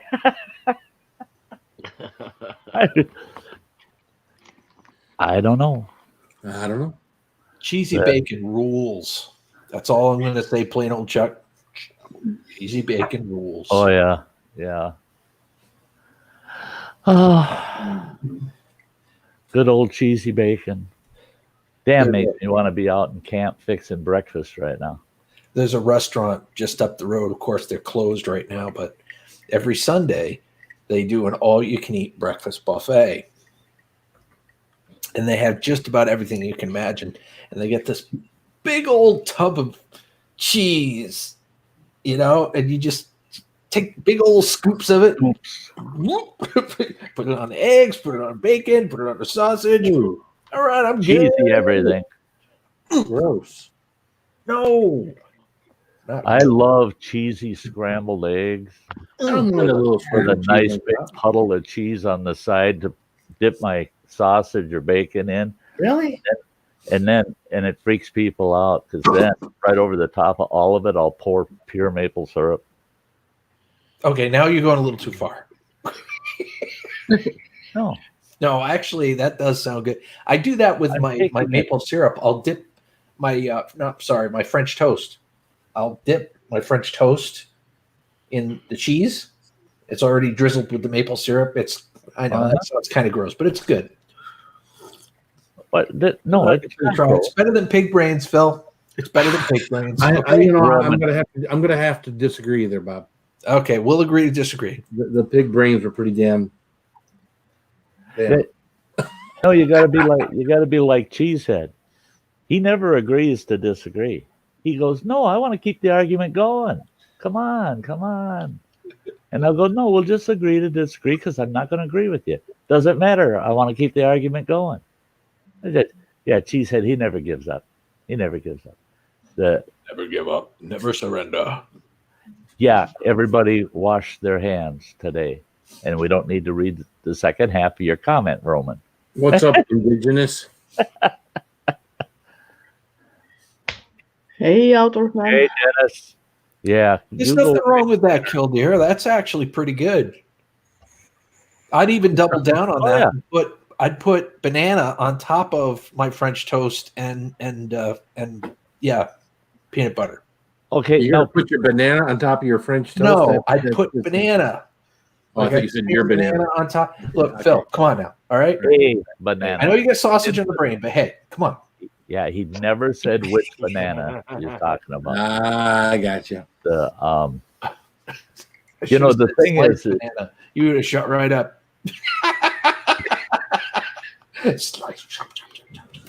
we used to put, you know, strawberries and blueberries and all that kind of stuff on our French toast, and people would say, "Well, that ain't right." Oh, but you can do it to a Belgian waffle, and it's okay. Yeah. I mean, don't give me that can't go on French toast. If you're putting it on a waffle, I can put it on my toast. It was my mother that was weird. She'd take leftover French toast and she'd put horseradish and mustard on them and make a sandwich. Horseradish and mustard. She says, Yeah. well, the sweet flavor of the French toast and the tart mustard and the hot Ugh. horseradish. She says they're wonderful together. Ugh. I hope I was adopted. I really do. Nope. Yeah, because that is bad. I was hungry until he said that. Yeah, it didn't I sound doubled good. up into a pea. Yeah. I Into try the that. pea I try to position. throw something in that'll throw an appetite off so that we can get off this. Honey on French toast. Awesome. Yeah. Oh That's my good too. A And- little bit of honey. You just drizzle a little bit of honey on your French toast. That is good. I'll tell you what, if the world really goes to shit, one thing we won't be able to get in the U.S. are bananas. You know, bananas are imported, guys. They are? They are? I thought they grew in the grocery store. Yeah, why not? If they ever shut down imports, ain't no bananas. And I'll eat a banana with anything. I mean, I love bananas. Oh. So Banana. start WH Outdoors. dehydrating your damn bananas. Hello. Hey, WH Outdoors. Hey, Sty, have you Ow. ever tried a banana fritter? A banana what? Fritter. Banana fritter? Yeah, you cut a banana in half, put it in batter, deep fry it, and then put maple syrup on it. Well, I haven't tried it, but I would. Damn, that sounds good. It does. It You is. know, I like It's really nice. I like barbecued plantains. Has anybody ever had a deep fried eclair? A what? A deep fried eclair? Oh, I've never had any of all those deep fried things they talk about, like a Snickers bar or a Twinkie or. You don't want to eat it too often, I'll tell you that, but it's freaking divine. See, the Minnesota State Fair, they got this huge food court with all of the new things each year, right? This deep fried, that deep fried, and 90% of it's deep fried shit. And I used to just love that. I used to just love going in there and trying all the different things deep fried. And some of them I couldn't understand why they didn't stick, you know, like a real product, you know, or Deep fried freaking Twinkies, deep fried Oreos and ice cream. Yeah. I mean, I've, oh gosh. Yeah. the Deep fried Mars bar. Will yeah. the Rocker, what's up, man? Basically, you take a year off your life whenever you eat something like that, but hey.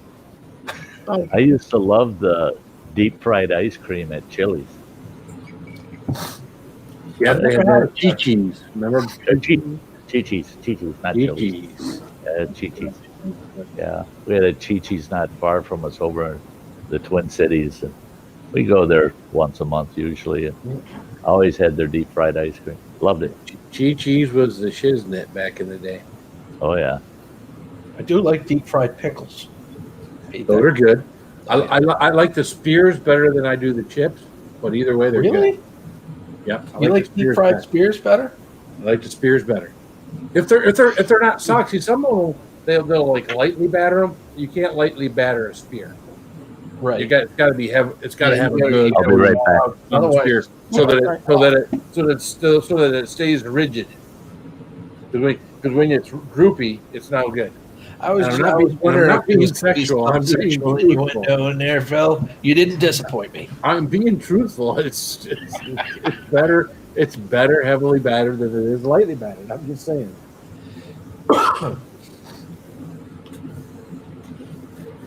Yeah, all this I finally food talk. decided I'm no longer going to order sweet and sour chicken when we get Chinese food anymore. Because most places around here, it's like 80% batter, 20% chicken. Oh yeah, Oh, that's my biggest complaint about Chinese food. A lot of times when I go to Panda Express now, I get Kung Pao because at least the Kung Pao chicken isn't breaded. You get their orange chicken, you might as well just call it their orange breading, and if you're lucky, you got some mystery meat inside. Exactly. mystery meat. Mystery meat, yes. It could be chicken. Could be something else. It's always a surprise. It might be better than chicken. You just don't know until you try it. That's right. Yeah. Oh, God. Whatever they happen to find. Well, unless you go to Panda Express. Now, of course, if you go to Panda Express, of course it's chicken, right? You know, that's a mass produced place, right? They couldn't get it. They couldn't get away with anything funky. Mhm. No. Yes. I don't know. No. You don't know. What the? Are you with us? No. Tune in and. Well, I don't know. I don't have those. I have burger at McDonald's, but yeah, that's Phil, yeah. there's a difference between you and I and Sty, I've noticed. Sty relaxes people to the point where they're silent. They're content and silent. Me and you scare them into silence. Did you notice that? Yeah. We do. We have a tendency of doing that. I totally agree. Yeah. I just got to find the right things to talk about, you know. You know, When Sty comes down here, Sty will carry the whole thing. So You know, Phil was just talking about his dill earlier. He was telling us that he doesn't like the chips. He likes the spear. The minute I started walking away from my studio, because I see Bob probably doesn't realize this, but my big 65-inch TV is on a full swivel, and when I walk away, I swing that TV. I can hear everything. I can still see what's going on my panel, and I know more than shit about my studio. And Phil starts talking about the pros and cons of limp versus stiff pickles. I mean, it's important. And we're talking about deep fried. You know, we're deep in the trenches with the. You can't be limpy when you deep fried. And of course, because he's afraid somebody won't take a sexual approach to it, he has to say, "Oh, and it's nothing sexual." Yeah. I was totally waiting for it. I was right innocent through the whole thing, Sty, and I was waiting for it, and he didn't disappoint. He didn't. Yeah. Oh, if you go into it innocent around here, you're not leaving innocent. Bradley, shut it.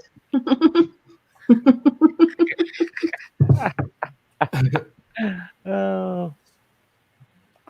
We clean like Disney. We're adult humor, but we can't. Disney type of adult humor. There you go. Yeah, we try to keep it on a Disney level, being now that Disney has gotten so open. I mean, yeah. You meet the Chinese cook with the one.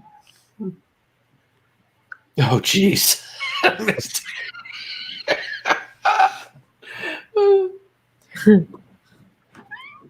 Swag. Yeah. Some good old bad case of whiskey pickles. Yeah. Roman. I didn't say anything. What the fuck? She's gonna yell at you no matter what, Bradley. Yep. Of course. It's good to see you, Bradley. And you're gonna be wrong no matter what, Bradley. So you're used to it. Yeah. Yeah, That's true. there you go, Chuck. Just wait till Samantha cuts loose. I tell you what, every once in a while, Samantha will drop a bomb on us, and I just laugh so fucking hard. I'll be in pain for an hour. Sam will have a little one-liner to say, and then you hear silence for about 10 seconds, then everybody's laughing their asses off. It's one of those shock and awe moments. It's just no pressure, Sam. oh, that came out of Sam. That's awesome.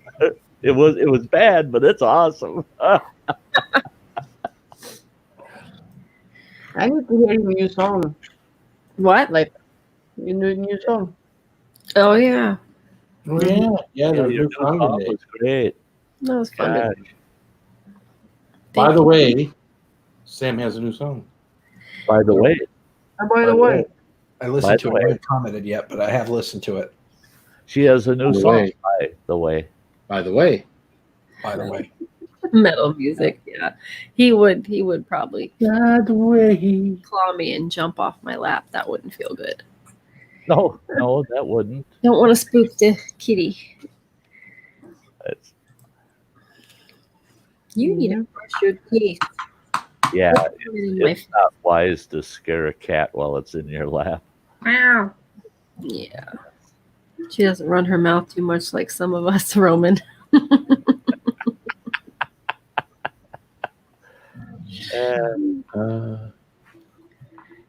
what you can.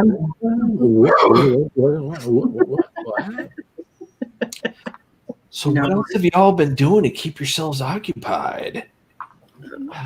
You know what I've been getting a lot of lately? A lot of Facebook Messenger videos and memes. A lot. I mean, yeah, a lot.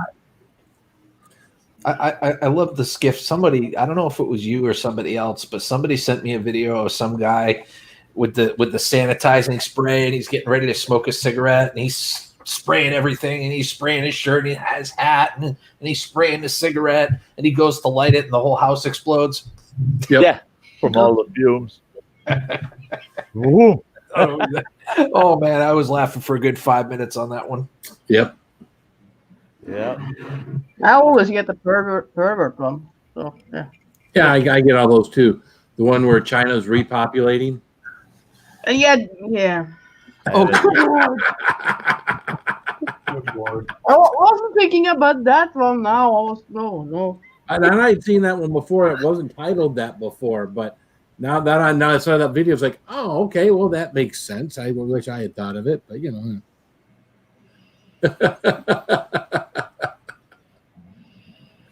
Sometimes you can recirculate old material just with new headlines. That's all. old stuff is still funny. Oh yeah. Some stuff is definitely worth recycling. Yeah, look at me. Who said you're worth recycling?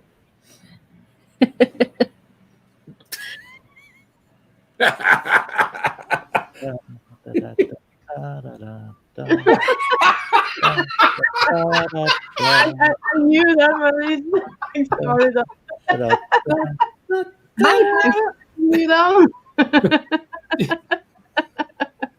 Well, that's good. I'm closer to him now. Oh yeah, up there. Just in case I gotta take a leak. That's okay. No, you're not. Oh, No, you're not. You got it. I'm prepared. I'm prepared. Wearing my cast iron Yep. mankini. Yep, you're not pooping either. That yeah, right. Yeah, be careful pulling careful, that Phil, out. that's how you get stink eye. Yeah. Oh, God, you bad.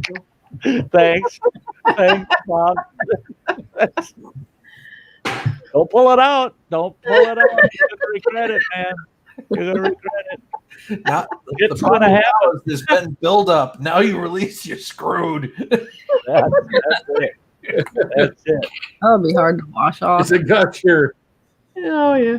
Mhm. You know, you folks are all I'm sure you're all old enough to remember the story of the little the little Dutch boy stuck his finger in the so that the town wouldn't flood. Hey, What did he stick his finger in?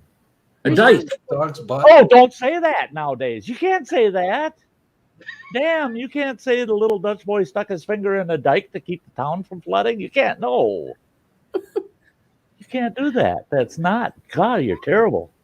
I can't believe you said that on my panel, Phil. He stuck his finger in That's a what I dam. just said. He stuck his finger in a dam. And a masculine woman. No. No. Definitely not PC.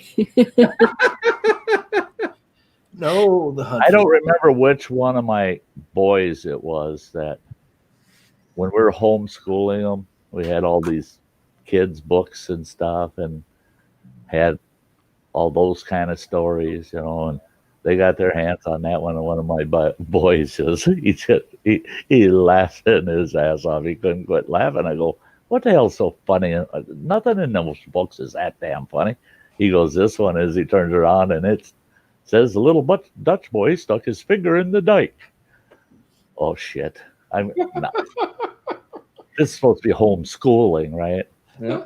Okay. Now we gotta get into this whole diversity conversation with a bunch of little kids, Yeah.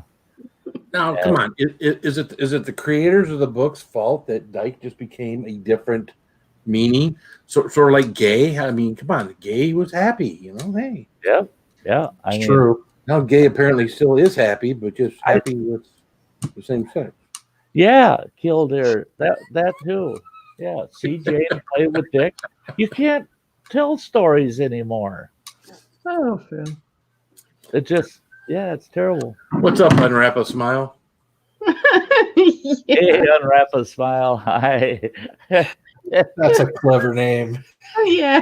Isn't it? It's one of my favorites. I told him that too. I like that. Unwrap a Smile. That's that.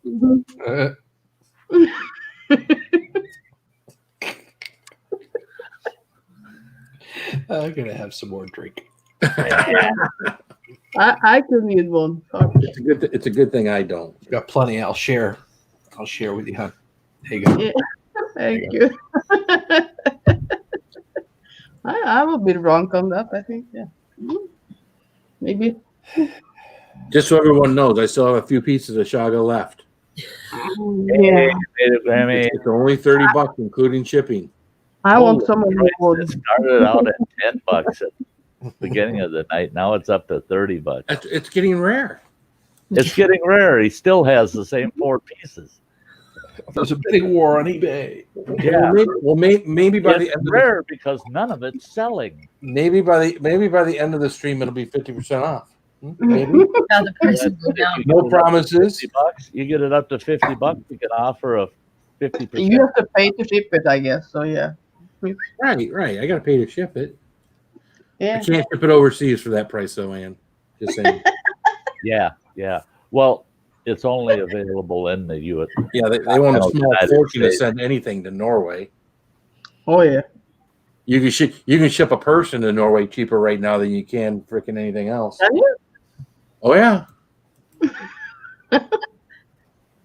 Have you looked at the price of tickets from Norway to Detroit or Detroit to Norway right now? Not now. If you're willing to take your life in your hands, Well, that's Oh, it. Is that they got to that's the only smuggle thing. your ass. It costs a lot more when you have to have your ass smuggled into another country. No, I have to. hey, Native Grammy, good to see you back. Native Grammy, good to see you. Did you see that on the news today? I don't watch much news, but I did catch one that I just went, oh shit. Okay, they got 2 tour boats, these vacation boats coming into Florida, and they said, but there's 12 more out there. and they're all boats that left in March. Right in the middle of this shit, when it first started firing up, these boats were heading out. Why didn't they turn them buggers around right away? I mean, no, they let them go out there for their 3-week tour and then coming back home, and nobody wants them. They're saying, stay on your boat. Cruise ships just became an incubator. Well, yeah, that one that just came into Florida, they had 200 cases. Yeah, and the governor's like, well, we accepted these 2 boats because, for the most part, there's a lot of Florida residents on that one boat. You know, we're letting them come home. The rest of them, most of them, are U.S. citizens. You know, we're going to help them get back to their home states. And he slipped and he said, like, you get off that boat and you're not from here, we'll take you right to the airport, put you on the airplane, you're going straight to Canada. And he was talking about Canadians, but he didn't get that part out. And the news anchor goes, oh, so you're shipping them all to Canada? No, that's not what he meant. That's not what he meant. You know, I'm sure the prime ministers in Canada is going, holy shit, they're going to send everybody up here.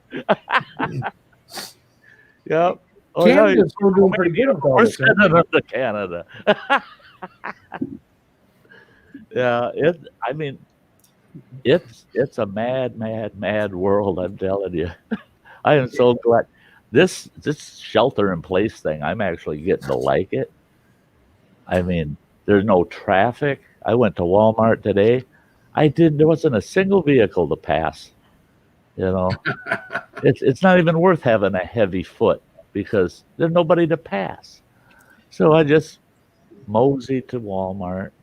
Walmart was like a ghost town. Their shelves are half empty, and there's only about 30 customers in the whole damn store. And I get home, all my goodies in the house, and I looked in those bags, and I'm going, hey, that was an essential trip. I was out of coffee creamer. Oh, man. But no, that's my wife's biggest worry. I spent $40 at Walmart. There was a single thing in there that's essential. I turned right around and went right back. I got Walmart, or I got bananas at Walmart. I got donuts. It's all snack shit. One of the few things I can't live without is creamer. It's essential. My shrink said, keep yourself entertained while you're confined. So I had to go to Walmart and get some good entertaining food. Speaking of entertaining, I was reminded by watching these presidential updates, these daily updates, and the monotone Trump talk. Not that I dislike Trump or anything, but it reminded me of Saturday Night Live and Alec Baldwin. Has anybody seen Alec Baldwin impersonate Trump on Saturday Night Live? Mm-hmm. For the love of God, Google it or YouTube it. Alec Baldwin, Saturday Night Live, Donald Trump. You want to laugh your ass off. Yeah. You want something to laugh? You want to laugh? Yeah. That. You know, my favorites are the presidential debates between him and Hillary Clinton. Oh, yeah. Lives. Yeah. That's a good one. Priceless. Yeah, that one was good. That was really good. You know, and that's the thing with, you know, a lot of people think, oh, well, this is pretty cool the way they're doing these parodies about all the politicians and that. I mean, it goes right back to the signing of the Constitution. They were doing that shit in newspapers. This is not something new. It's just we got a better media for it now, you know, medium for it. And we don't have to look at the Sunday comics to get it. We get to watch it in a live show.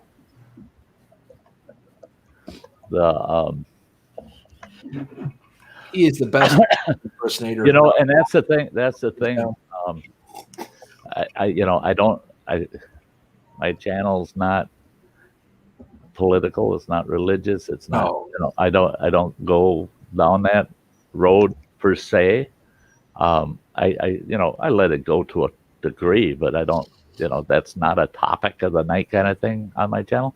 But, and I hear everybody, there's people that like Trump, people that hate Trump, blah, blah, blah. You know what, everybody? I don't give a fuck what you like or don't like when it comes to our politicians, because I don't let my life get ruined by them.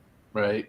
By any of them. As long as you're not spewing out your ideology on somebody's live stream, that's the difference right there. Exactly. The people say, well, Sty, what are you? I'm a Republican. I'm a Republican. Come on, guys. Just don't F up the good laws that we have. It's like the people want to add to the 10 commandments. Come on, those 10 commandments, that's enough. I mean, it's tough to stick to all 10 of those. The truth of the matter is, Sty, no matter who's in office, no matter whose ideology it is, Saturday Night Live's going to make sport of it in some way. Oh, yes. They're all subject. They're all subject. And that's it. That's why I like Saturday Night Live, because it's all fair game. They go after everybody. I don't get insulted if they go after somebody I like, because they're going to go after the other guy too. You just watch. It's coming. It's all fair game over there. That's why I like it. And the thing is, I don't know of anybody in this world that we could have had as a president when this virus came about that would have done anything unusually better or worse. I mean, what a sucky role to be in. I would not want to be a president and then all of a sudden have this bug crawl up my ass. No, that's like nothing like being the president and have them knock down the World Trade Center. What the hell? Not on my watch. No, don't do that. It's presidents. They're taking that risk. They're the ones putting their necks out on the chopping block, just taking that office. Because when things go to shit, who's everybody going to blame? They're going to blame the top guy. Why don't you blame the buggers that come into our country with that bug? Because the bug wasn't here until somebody brought it here. They're not gods. All these politicians, there's not a single one of them that's a god. So that's why talking politics to me is a waste of breath, because they're all so full of shit. I mean, at the end, basically it's 20% doing what's right for the American people or any country, politician wise. Yeah. 80% looking out for them. Right. And keeping their job. That's it. Keep looking out for themselves and keeping their job, because again, I believe that some of these politicians go in there with the idea that they're going to change how things are run, right? Yeah. But then they get in there with your career politicians, and your career politician says, you know what? If you don't do what we tell you to do, you're going to be voted out next time anyways. And you'll get in here and do absolutely nothing. So you better tote the line, or you're going to be out as quickly as you got in. Oh, yeah. Start waiting for molasses, and you're like, holy crap, what the hell did I get into? Right. Each and every person, I bet, Trump and every president went through that. Oh, yeah. Oh, I'm going to change the world. Oh, shit. It's harder than I thought. Yeah, they get in there and they go, but nobody will let me do it. No one will help me. They're going to kill me if I really put too much pressure on here. Yeah. I worked with politics for 26 years. I was on Capitol Hill at least 6 times a year. And every senator, every congressman I ever dealt with, both Republican and Democrat, at the same time, because in our state we had plenty of each. So I had to work with both sides all the time. And I'd walk in their offices and their aides would go, "Oh, Senator Sty's here. Sty's here. Senator, come out. Oh, hey, Sty, good to see you, buddy." Then I go over to the Democrats' office and, "Hey, Sty's here. Sty's here." Senator come out, hey, buddy. And I drank with them all at the press club. I mean, you don't see it, folks. Them Republicans and Democrats are buying each other rounds at the press club every Friday night. You have to be there because there's no cameras allowed in the press club. You go to the press club and it's, hey, you come in here and you can quit being a politician. And they're all drinking together. They're doing karaoke. It's like your small town pub. It's ridiculous. And you're going, you rotten bastards. In the public, you're calling each other nastiest things in the world, and then you're up here being Phil in front of everybody. I mean, it's politicians really is nothing more than a shtick, really, truthfully, in my humble opinion. I mean, it kind of reminds me of the World Wrestling Federation. They come out in the ring with their press conferences and their public speaking and shit. And goes, smell what the Rock is cooking. Well, yeah, you smell something, all right. Yeah. It's so true. It's so true. Yeah. But, doesn't matter who they are. Yeah, Republican, Democrat, doesn't matter. Hey, good night, old man. Bradley says that it's going to be President Sty North for 2024. Gil Skills vice president. What the hell is the world coming to? I'd be on board for that, but yeah, that gives me just enough time to grow the beard back. There you go. Yeah, that's kind of a requirement. Bearded duel. I tell you what, it'd be 4 years of fun. People would have a blast. I wouldn't be doing all these press, every day. We'd be having press conferences. No, we just do YouTube live streams. We'd be gathering chaga. We'd be talking about stuff. Yeah, we'd be doing YouTube live streams, daily live streams, right from the White House, White Horse. Yeah.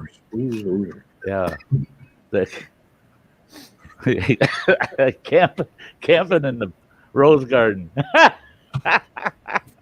Bonfire in the Rose Garden instead of wouldn't that be Thursday night campfires. Secret Service huddled around us in a giant circle.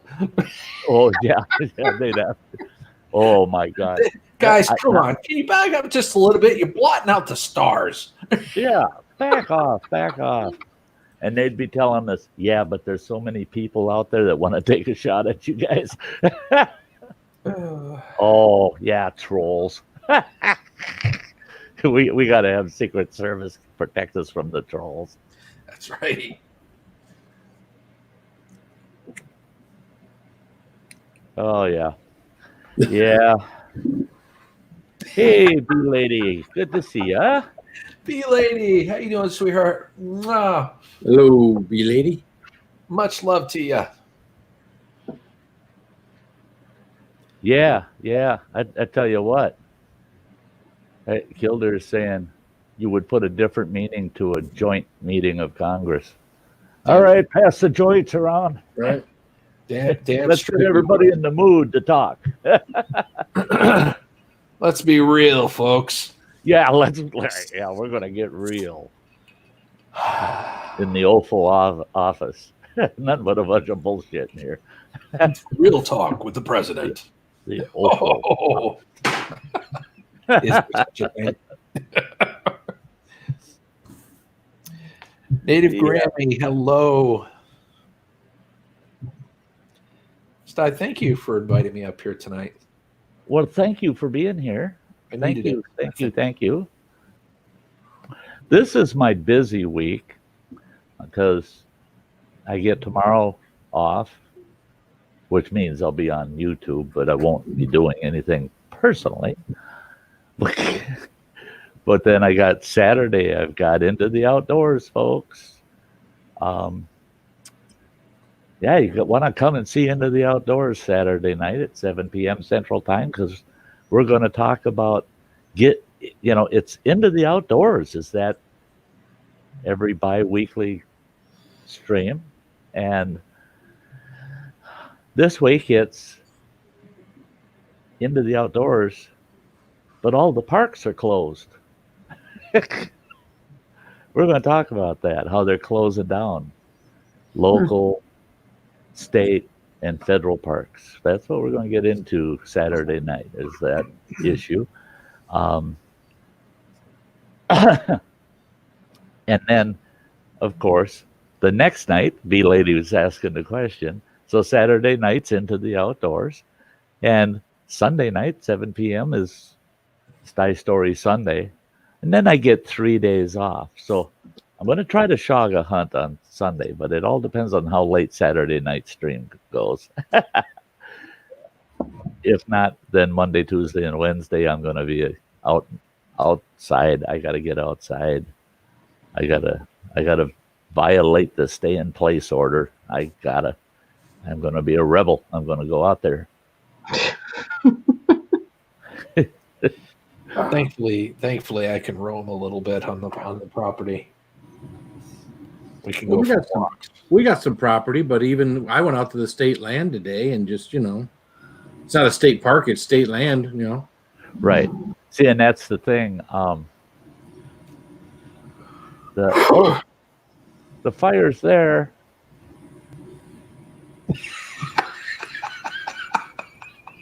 Throw another log on that fire.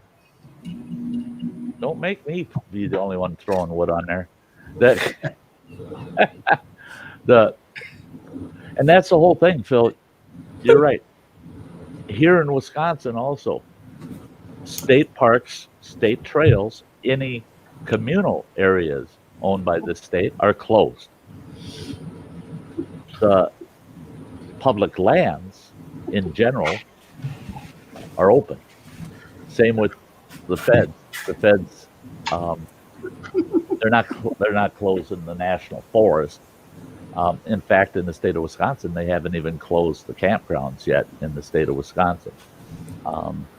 State campgrounds are. But you're not looking then, B-Lady. You can't see that fire. Can you guys see that fire? What fire? It's very clear. Phil, I'm going. God damn that, Phil! I tell you, There's a fire between me. And You can't put me any further down than you were.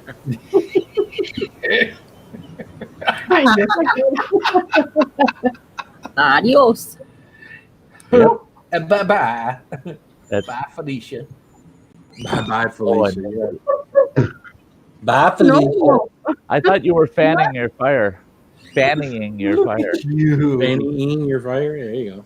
Fannying I your was fire. putting my pants back up. Get up there and fanny your fire. Yeah. Oh, Yeah. that sounds weird, but yeah. That makes it that makes a campfire that much hotter, Yeah. I can take my pants off. Does that help? Holy Lord. Oh. Not the first time I've been. And then everybody will be going. I don't see no fire. I don't see no fire. Tiny bubbles.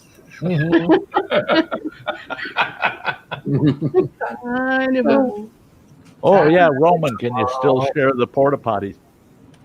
Oh, yeah. All state and federal and any public outdoor toilets are closed. B-Lady's going to go live with a fire soon. Sweet. So make sure you're completely evacuated before you go out in the outdoors. Yeah, Or at least bring some of that toilet paper with you. yeah, because if you find one that's unlocked, they ain't gonna have no toilet paper in it.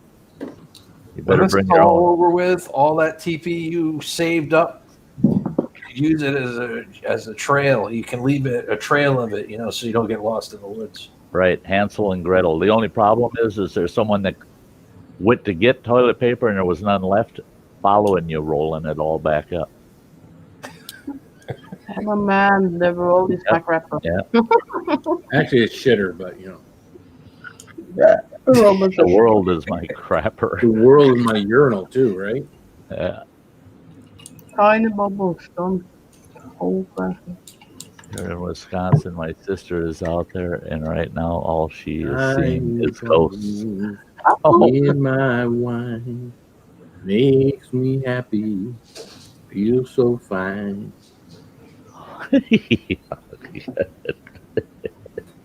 What? Oh, yeah. It's that rare shaga you've been eating, drinking. Oh, it works. Snort, yeah, snort that. That's the chaga he's been drinking there is leading to the limp dills he's been talking about.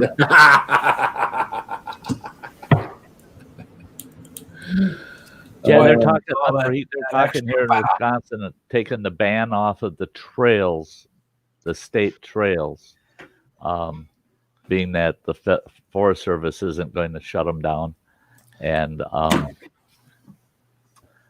because they're saying, on the trails, it's not hard to keep 6 feet apart on a damn trail. I mean, Right. you're not groups of 10. Who wants to go on a hike in the woods with a group of 10? Right. No one. Not unless I was getting paid for it back when I had my camp. Then I'd take a group of 10 out on a B-Lady, trail. we're not talking about anything bad. A group of 10. No. A group of 10 going through the forest is like a stampede.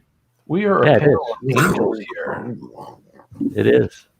We all behave up It's there. like hurting that stampede. Man, when I take clients out in the woods and I'd have 8 or 10, holy shit. It was just like you're rounding them up all the time, Stay on the path. Stay on the path. Yeah. Tour guides. Yeah.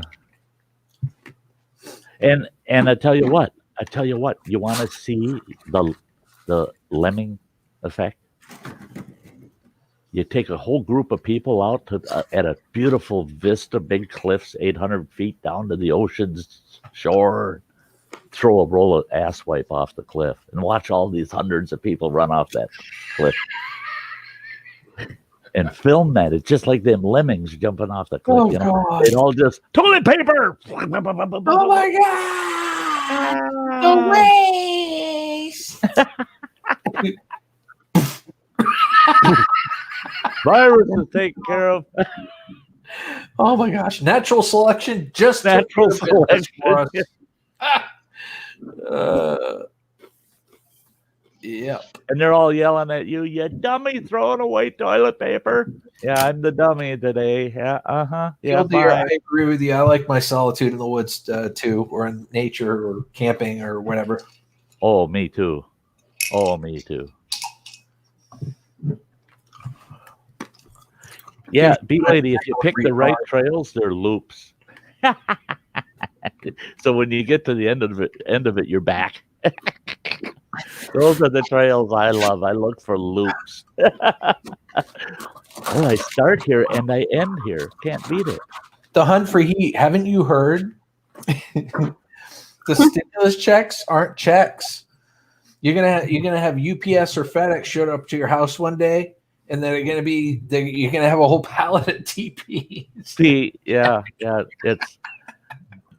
they set a dollar value to it, but it's showing up in TP. Yeah, that's because they give a shit. Right.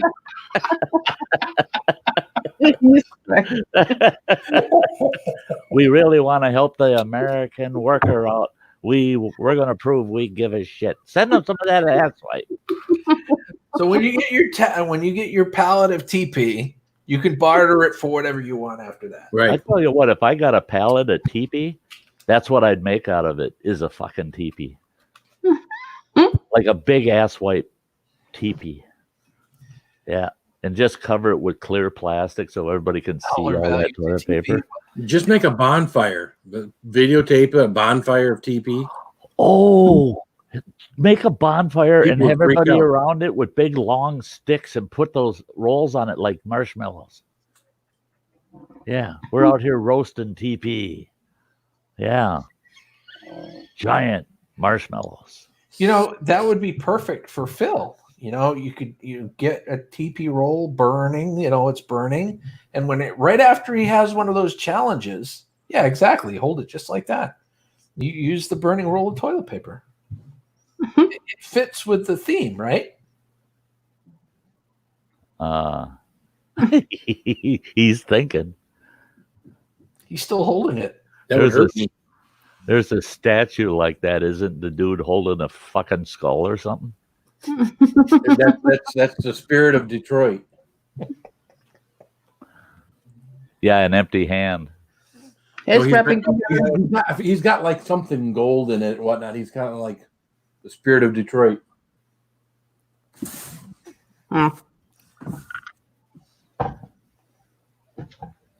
Hey, Freeman Now you're James. gonna make me look it up. The spirit.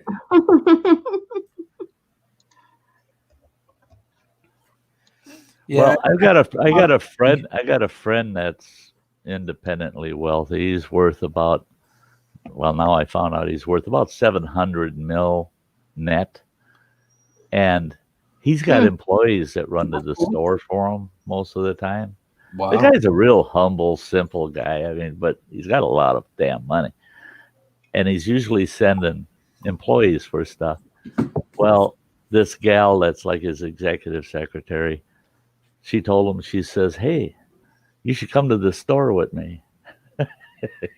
he sent a few Facebook messages out to a few of his past associates, and I was looking at that and laughed my ass off. She had filmed him in this Walmart. He looked around the place and he goes, "God, I could offer him about 500 grand and own this place." He says it's fucking empty. He says there's no inventory. He says 500 grand for the building's about right. I was laughing so hard because the first thing he saw is, this place ain't worth nothing. It's empty. Yeah, he got out there in the real world, and he said he was pretty shocked. He said, it's not the way he used to remember it. That's No. right. Metal Music Maniac. You're not too far off. Yeah. 18 plays of TP for a down payment, then 6 rolls a month for 30 months. Yep. Oh, Jesus. Yeah. Oh, God, if my Social Security check comes as a bunch of baby wipes and ass wipe, I'm going to be mad. I'm going to be mad. I already got plenty of that shit. I don't know. As long as your landlord will take it as payment, right? Oh, that, yeah. Oh, yeah. Oh, yeah. You know, okay, my landlord is quasi federally governed because they offer subsidized rentals. So they're supposed to follow all these federal rules and shit. We get this big ass notice today, and it says right in there, the only thing bold in the whole damn notice is no rents are waived or deferred during this crisis.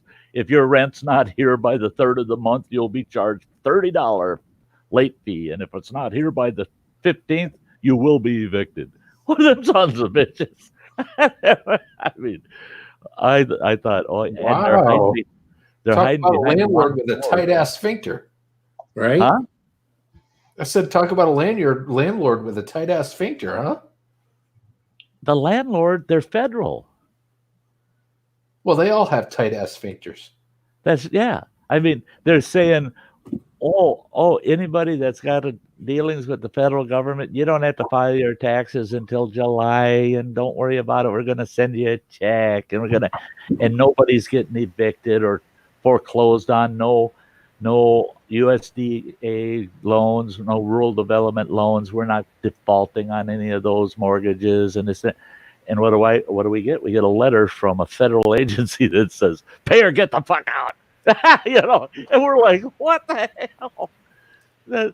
Test it. That's not what they've been saying on the news. By the time you get your stimulus check, you'll just turn around and give it to them, and they'll be happy. Yeah, they ain't getting my stimulus check. Well, your rent's going to go up for that. Stimulate myself with it.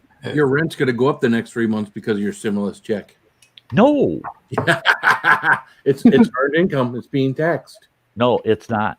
It's being taxed. You didn't look at the bill. You didn't look at the I've heard bill. it's being taxed. I've heard it's being taxed. It's not being taxed. But It's it not. is. It doesn't come off your next year's tax return. It does not get added as income. No, this Read is the bill. literally Phil. This is literally a freebie. It's a freebie. And you know how they managed to make it a freebie and why it's not going to be added on as taxes for next year? They're just going to raise our tax rate next year. Right. You know, They're not gonna take that money back in any sense or tax it or anything. They're just gonna raise the tax rate on our normal income. You know, that'll cover it. They coming or going, they're gonna get you. There's always a way. Remember what we were doing earlier? Yeah. Coming or going. Where there's an IRS, there's a way. Hey, R5, good to see you. Let's change the subject. R5, how you doing? At least the government at this point is offering up some lube for the situation. Yeah. You know, so you know, I hate to sound crass and crude about that, but believe it or not, it's a compliment. Yeah. You know, Hey, R5. I'm not going to mind that little bump at all. I'm not going to mind that bump at all. It's going to. Well, for someone like you on a fixed income, that's a great thing to get. It is. I mean, for me, holy shit, that means I don't have to eat bologna for 20 out of 31 days. That's going to be pretty cool. I'll get to eat whatever the hell I want for a couple months, you know? Whoa. Oh, if they let me go to the store, they might ban that too. What to do now, Phil? No, I did see our manager before I saw that. Taxable income. No. They're not going to be taxed. No, it's right in the bill. But I did see my landlord before I saw that letter they sent us today, and they have these big notices up all over our 8-story building. Everywhere you go, there's one of them notices by every entrance, every door, every elevator, and it says, "No overnight guests allowed." And I'm walking through the main lobby down there, and I saw that notice. I'm reading it. Here comes the manager through. And I looked at her, and she goes, "Oh, we just put those notices up." I said, "Where the hell am I supposed to sleep?" And she goes, "What do you mean?" I said, "It says no overnight guests." I said, "Where the hell am I supposed to sleep?" She goes, "You're not a guest. You're a tenant." I said, "Well, when are you going to start treating me like one?" I said, "I thought I was just a fucking guest around here." No, B lady, you don't have to have your taxes filed for 2019, although it will help. If your 2019 taxes aren't filed, the government will take out your 2018 taxes, but it may take you a longer period of time to receive your stimulus check. And if you aren't required to file taxes because you're on SSI or Social Security, don't sweat it. Your check is going to be deposited right to your debit card that you got from the Social Security Administration or SSI. I heard that certain people that had SSI had to file 2019 tax return to qualify. No, actually they don't. No, SSI is disability from partial. I'm sorry. I meant retirement, Social Security income, like Social Security, like regular retirement Social Security. You see, in regular retirement Social Security, they said absolutely not. If you are eligible for your Social Security, you will get the stimulus. That's in the bill. Yep, it's right in the bill. People are out there. Double check that because I thought I could have swore I've been keeping track of that. See, I'm on Social Security, so I dove right into it. Yeah. And I qualify on Social Security. People qualify, but the question is do you have to file your do you have to? No, file you don't have to file taxes form to get qualify and get it.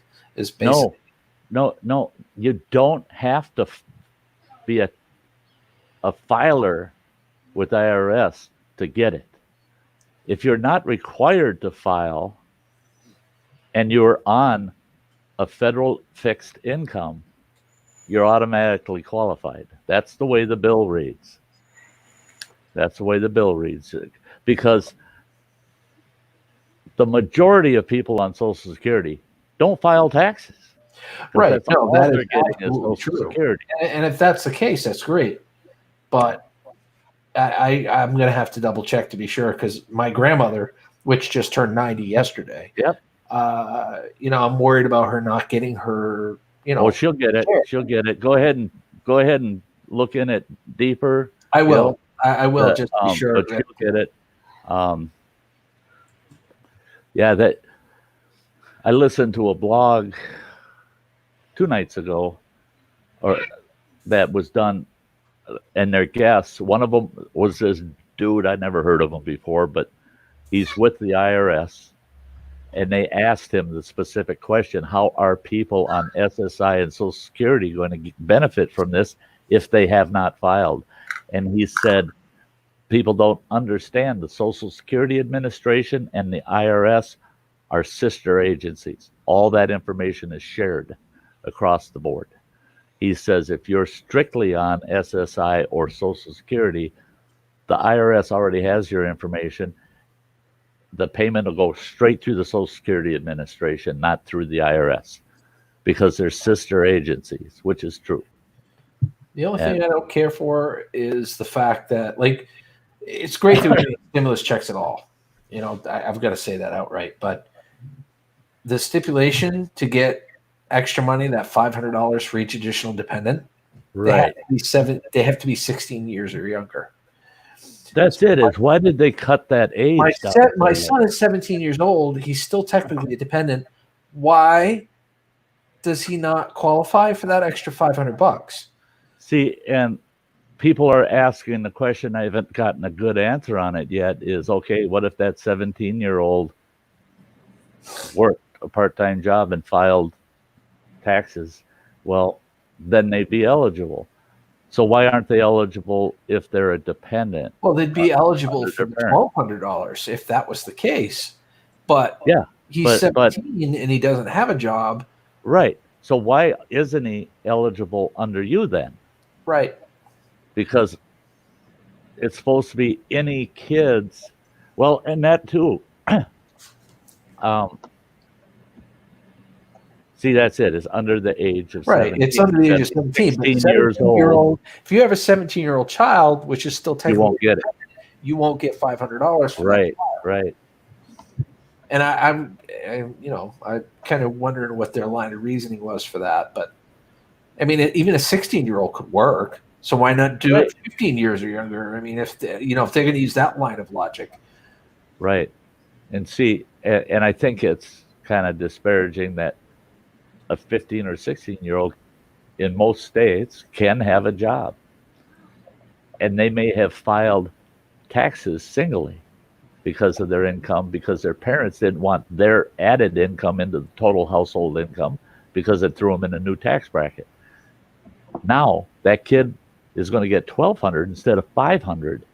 When the guy next door has all of his kids as dependents, he only gets $500. Well, now wait a minute. There's, it's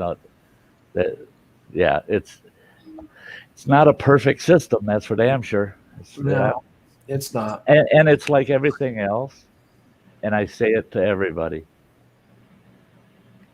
Whatever they tell you you're getting, believe it when you can spend it. Right. Yep. Believe it when you can spend it. When you can go to the ATM, take that out and go, it's mine. Until then, don't believe a damn word of it. Exactly. Yeah. Close till the 26th. See, I got a gut feeling that a lot of places are going to, a lot of areas, different states and the like, they're going to be just renewing this thing every 30 days right out until the fall. This crap, the recovery end of it's going to be a lot slower than what they're projecting it.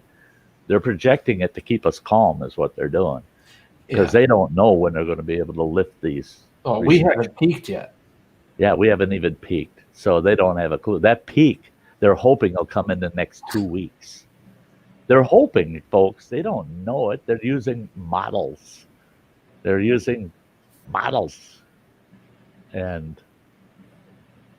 if you're married, you get $2,400, Bradley. Yeah.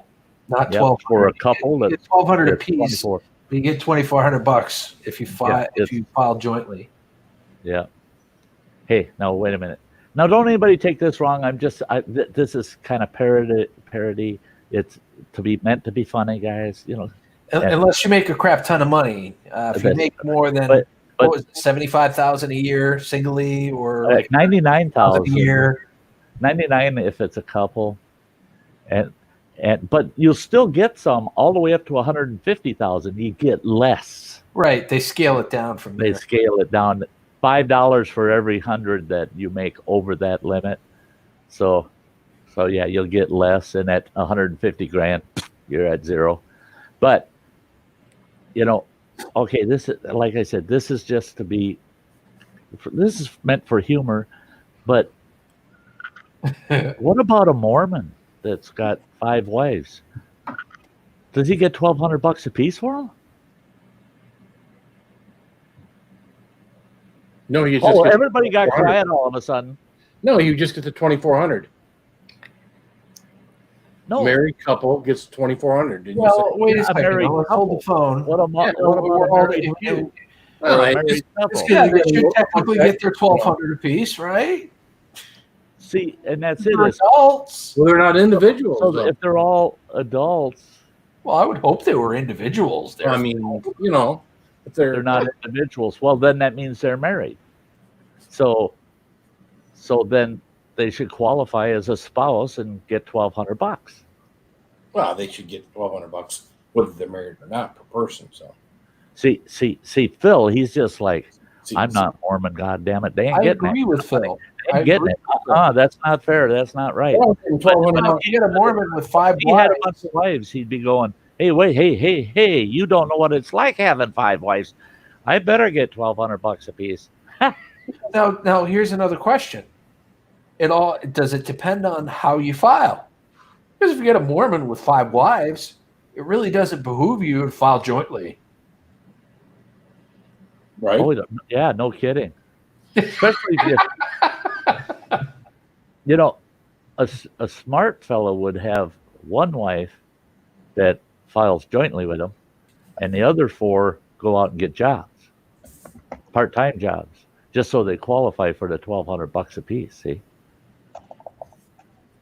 I'm not promoting this, by the way. I'm just curious. Is all. I'm just curious. Will the rocker will. Hey, Will, good to see ya. Sorry. He's leaving. Yeah. Doctor appointment. Everybody have a wonderful, blessed night. Yes, you have a good night, Will. You have a good night. They're still saying that we can't get near our doctor. If we ain't dying, don't show up. Right. So, and I need to see the doctor to get my meds. And she promised me that she's going to renew my meds. And I contacted the pharmacy, and they said, haven't got it yet. Oh, shit. I'm going to run out of them meds in 2 weeks. My wife had to work at the affiliate hospital for the doctor's office she works at. They closed down, so she had to work at the hospital doing housekeeping for almost 2 weeks. They Housekeeping. just reopened the doctor's office, but not for walk-in patients. They're doing virtual consultations. Right. See, and that's it. Is my doctor said, Yeah. we'll do this online. We'll do your follow-up visit online.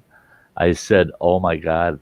I said, that is a private virtual visit, isn't it? I'm not getting stripping down into a gown on Skype, for Christ's sake. And she goes, no. And I said, and I'm not going to be self-examining no. And you coaching me, yeah, stick it here or there. No, I don't know. And my biggest concern is how the hell are we going to do that lab work online? Are they going to send me a bunch of goddamn syringes, blood bottles and shit? I got to take my own blood online and ship it in for the test. She said, I'll get back to you when I get done laughing at your stupid fucking ass, she said. That's the way she talks to me. And I'm a client, not just a friend. Yeah, but you love it and you know it. That's the thing. Yeah. Well, at least she's real. I told her if she sent me a bunch of her honey, because her and her husband are beekeepers. I said, send me a bunch of your honey. You keep telling me it's a cure-all. It's so good for me. Freeman James, read what Freeman James said. Sty, each woman gets 1,200, but the husband gets arrested for polygamy. Yeah. Yeah. Well, at least they got enough to bail them out. That's true. Yeah. Find out how well he took care of those wives. Yeah.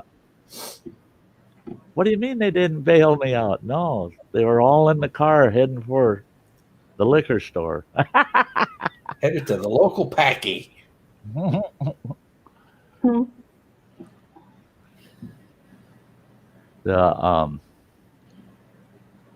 in Alabama, because they were going to close, but enough people was throwing fits, so they stayed open. Yeah, I hear they will only they'll only bring a patient into the clinic with a prior appointment. It can be hours from the time you talk to them, but you have to be symptomatic to get in the door.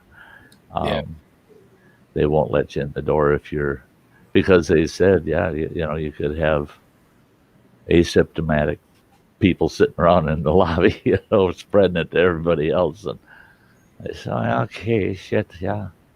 I mean, for crying out loud, you can't go to the damn dentist. You can't go to the chiropractor. You can't. It's surprising. People don't realize how many things are really affected.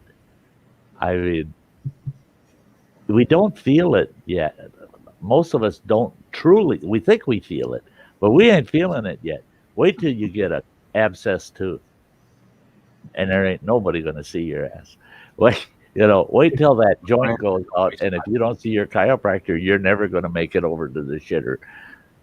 You don't get to see the chiropractor. We do take a lot for granted, don't we? What's that?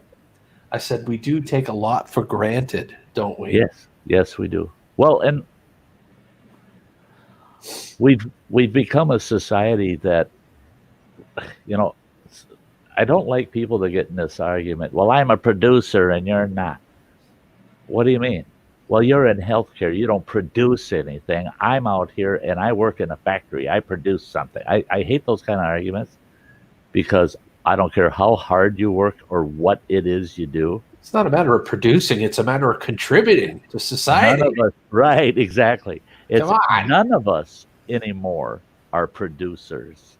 You turn the clock back 200 years, and it was maybe 1/10 of the population that fit in our category of any of us today.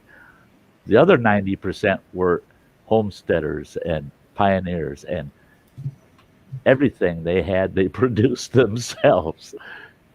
We don't do that anymore. We don't raise. Now, I'm not saying nobody does these things. I'm just saying the majority. We don't have a cow in the backyard to get fresh milk. We don't butcher a steer every year. We don't have a pantry full of canned goods from that half-acre garden we grew. We aren't out there hand creating the tools we need to do those things. We're not. What do we do nowadays? We buy that stuff. We buy the things that our ancestors used to have to do. We don't do it anymore. We buy it. That's that, and people don't like it when I tell them that. Don't keep telling me you're such a producer. And I agree with about 100%. Are you a contributor? That's it. Are you contributing to the whole picture? Because what you may be producing, it's necessary for some that you're producing that thing, but it's not necessary for all. It's so yeah. This whole there's the producers and there's the non-producers. Well, no, I tell you what. Just like the stimulus checks, I tell you what.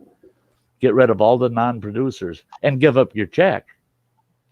because the so-called non-producers are the ones that are going to be generating these checks. They're going to be printing them, mailing them, and that,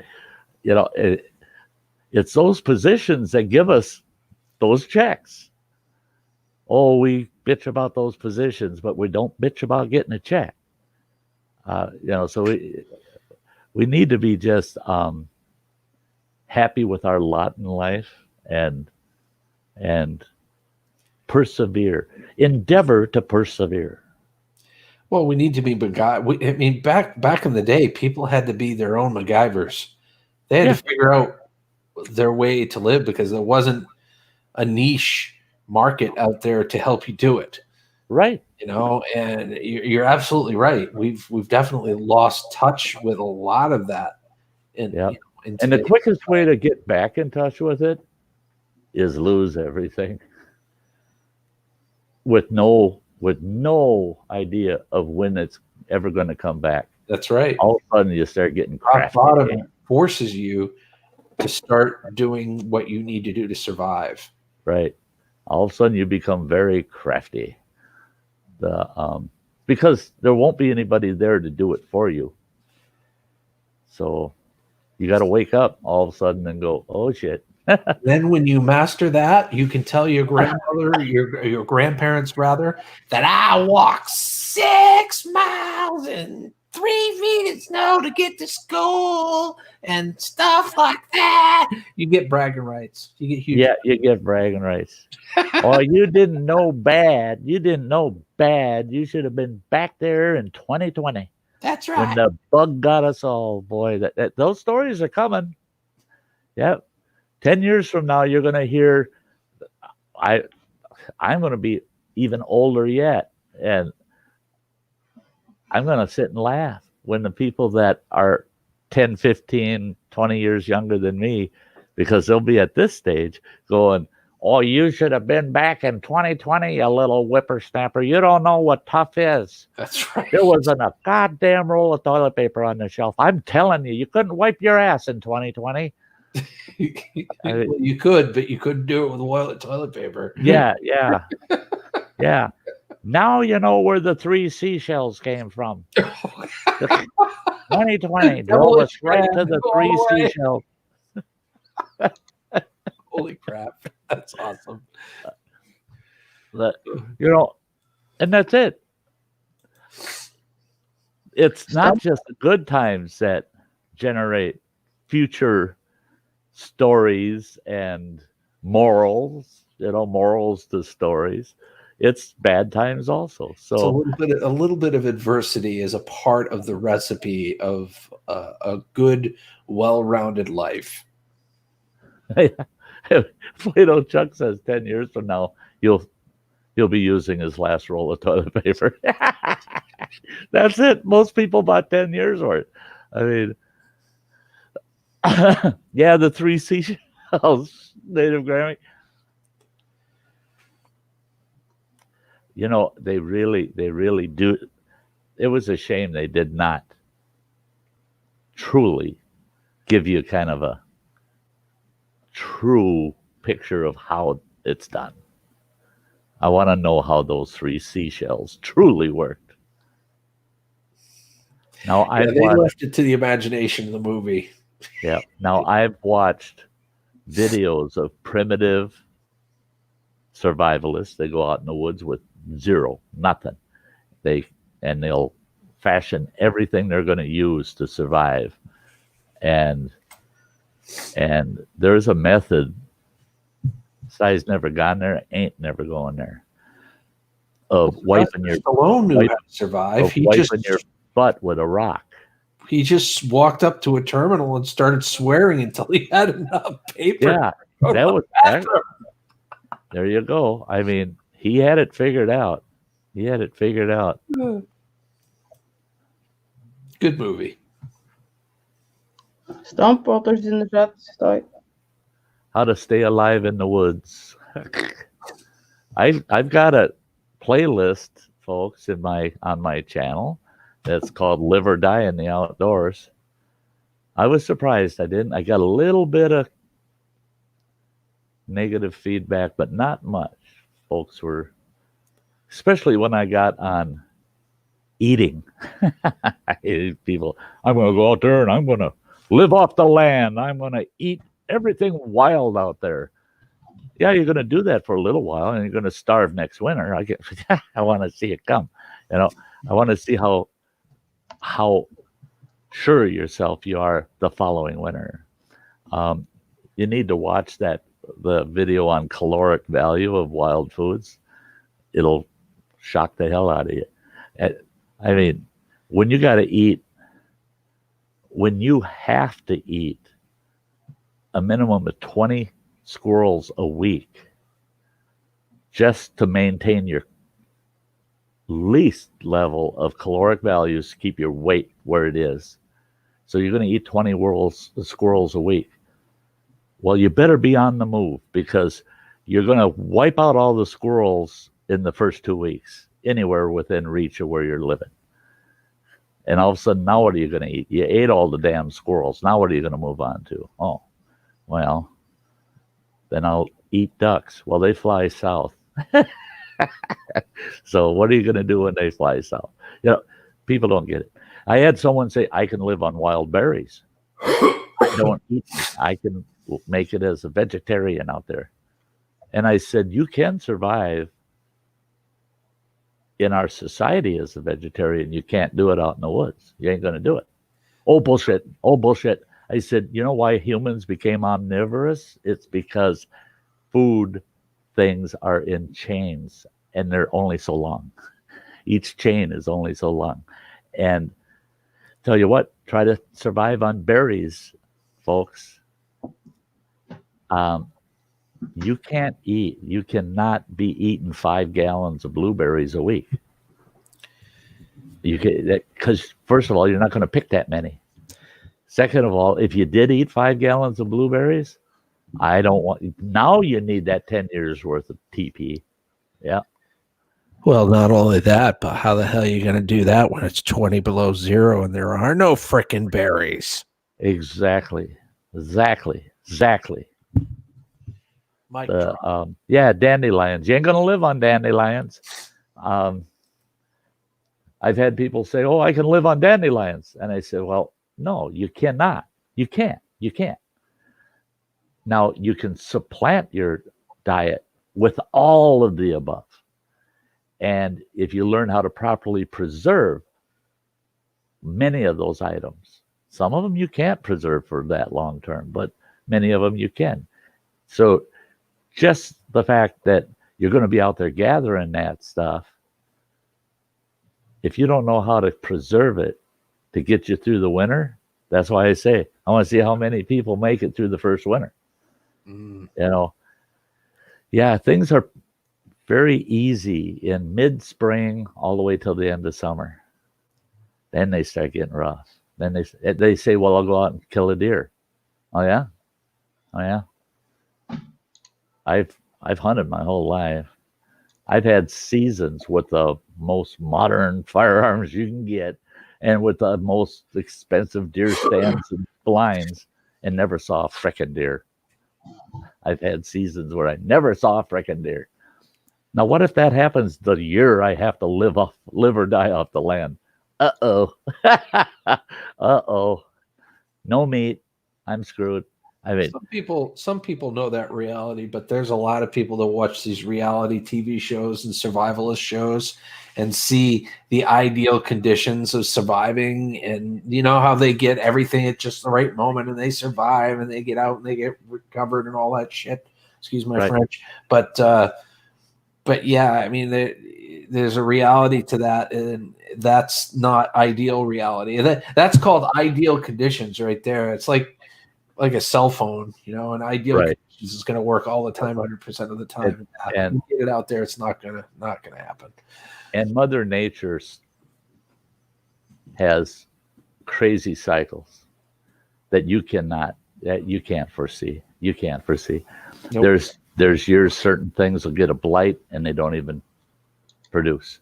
There's years that you have droughts and certain things don't produce. I mean, so to have the perfect conditions at any one given time is a miracle. It's not a given.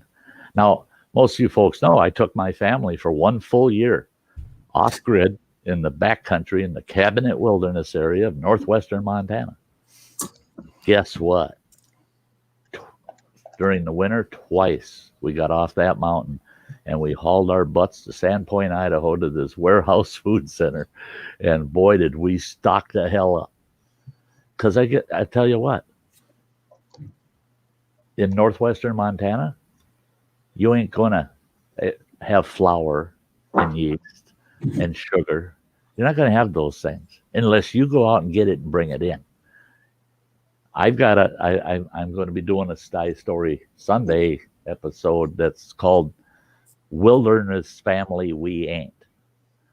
Because that's exactly what our story of that year is, oh, that wonderful movie, The Wilderness Family. Do you realize how much money it cost that family? They sold everything they owned and invested it into the cost for them to get into the wilderness and have everything flown into them. Because being a wilderness family, like in the movies, is BS, guys. It's BS.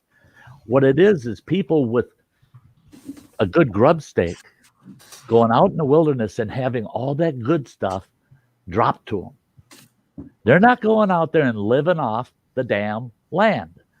Now, there's a lot of outdoors people and bushcrafters out there that would argue with me till hell freezes over. I heard one individual saying that, oh yeah, this trip that they're going to be making, I'll just, because I don't want to give away too much about this person, but let's say that they're going across the Yukon. And they were asked, what's it going to cost you for this trip you're going to do this year? And they said, well, realistically, if you really want to rough it and you're cutting every possible corner, $5,000 to $10,000 for that 30 days. But it's going to cost me, the person said, between 20 and 30 grand to do that 30 days. It's going to cost you $1,000 a day to film yourself supposedly living off of the wilderness. Holy Jesus. That, again, that's not living or dying off the land. That's, we go out there, bushcrafters get mad at me too, because I say flat out, all bushcrafters are imitators. They're imitating our ancestors. This ain't nothing new. Bushcrafting ain't nothing new, except the term bushcraft. That's only been around for a few years. So what do? We go out there. I'm guilty of it too. I don't mind admitting that. I'm totally guilty of it. I go out there and I start a fire with a hand drill or a bow drill. You think that's something? Sty is so bushcrafty. No, Sty just left his brain in his back pocket and said, oh, me caveman today, me gonna start fire with stick. It's not something that hasn't been done before, guys. I've watched bushcrafters say, I'm going to show you something you've never seen before. Well, hell, you're damn right. Because I wasn't living 5,000 years ago. I wasn't alive 5,000. Sure, this will be the first time I ever seen it done. But I know it was done 5,000 years ago, so you ain't the first one to do it or show it to somebody. I mean, caveman YouTube. Hey, everybody come and look at the front door of my cave. I'll show you how to start fire with stick. Well, now we say, hey, everybody come into my channel and watch me start fire with stick. It's the same shit. I mean, come on, guys. I mean, professional bushcrafters? No. They're all dead. They all died 300 years ago. I mean, we haven't had professional bushcrafters in this world for a hell of a long time. We have a few in the Amazon and some in Africa. I do give that. I mean, they're still roughing it. They're still doing the real thing. But yeah, there's only one definition to bushcrafting, and that's you're going out in the bush and you're going to be crafty. You're going to go out there and be crafty. It's like Gil was saying, I need this. Oh, guess I got to make it because there ain't nobody selling it to me. So I got to make it. Now I got to be crafty. So I'm bushcrafty. I'm out in the bush. There you go. Jesus, Bob, you got me just ranting. Yeah, that's what I think. I came in the middle of a rant. What the hell? So did someone poke Sty? Here. Yep. Don't poke anymore. Come on. Sorry, Sty. Didn't mean to get you on a rant page. Holy mackerel. I got diarrhea to the mouth there. Well, that's, those are the videos that I usually get the comments. The only comments I ever delete on a video are usually some of the comments that come when I start calling bushcrafters on the carpet. When I tell them, hey, someone that says, this is the best bushcrafting knife you can ever buy. Bullshit. That's bullshit. Do you have a knife that does what you need it to do out in the bush? Maybe it was made in Japan, for crying out loud. Maybe it was made in Korea. Maybe it was made in Oregon. I don't give a shit where it was made. I don't care what brand it is. And I really don't care what you paid for it. Does it accomplish what you needed it to do? That's your best bushcraft knife. I've got an SE5. That's a almost $200 commercial knife. And I've got a bunch of these less than $20 Moras. This little Mora is $16. I leave the $200 knife at the bottom of my pack, and I use these cheap Moras when I'm in the woods. Everything I do in the woods, I use these cheap Moras. Because they're awesome little knives for me. I've had other people say, oh, that knife doesn't do the job for me. Well, good, find one that does. But what's the best one? How the hell would I know what the best one is for you? You got to try a few and pick your favorite. And don't listen to these professional bushcrafters that say, oh, no, you've got the wrong knife because you should have the one I have. No. I think bushcrafters should be a little more independent and be able to say to themselves, I'm going to pick my gear that works best for me. Yeah. Right on. Hey, Rattletrap. Hey, Rattletrap. Yeah, buddy. Now, Rattletrap's a streamer. Well, he's determined when he's streaming. Yeah. I go over and I lurk over there. I told him, I said, you can count on it, Rattletrap. I'm in and out of your streams.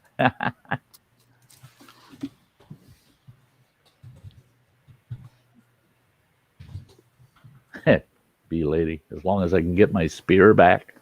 That's spear fishing. Yeah. Yeah, spear fishing. The Native Americans here, they used to make some awesome traditional spears, but now they use what are just giant frog stickers. I mean, the 5-tine spears. They spear. They usually spear the one tribe up here. They spear about 2.5 tons of walleye every spring. It's quite an art, actually. Too short for regular fishing poles. The cast. Damn, I was out in my trailer today. I should have brought my fishing gear in so I could show Bee Lady the perfect fishing pole for a short person. And it looks like a great big pen, like an ink pen. You can stick it in your pocket.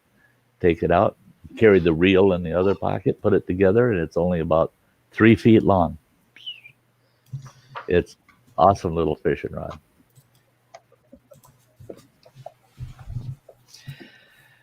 Sty, I gotta go, bud. I'm starting to get tired, and I want to go grab a quick bite to eat and watch a little TV. We don't want you tired. We don't want you tired. Oh, don't want to get too tired. But thank you for inviting me. It's been fun hanging out with all you guys. The pleasure is all ours. I mean, thank you for being here. There you go. Yeah, I'm gonna follow you out, Gil, because I gotta make dinner. I'm a half hour late. Oh, you are. Yeah. You are. Well, much love to you guys. Till the next Love time. you too, buddy. Have a scrap happy Love day. you, Samantha. Keep it Bye, spicy. guys. Bye, sweetie. Thanks for being here. Yep. Yeah. Hey, guys, I'm going to let this keep going for a little while. We got 31 in the house. And Hard to close the door on 31 people. yeah, it's hard to throw over 30 people out on the street.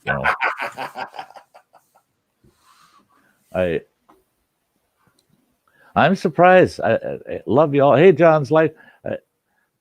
Freeman's Love here. you all for being here.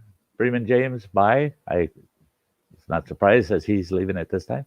That I don't know the name of it right offhand, B lady. I just don't remember the name of it. I got it off of Amazon, and it was. Your They knife? still have them, but I'd have to search for them.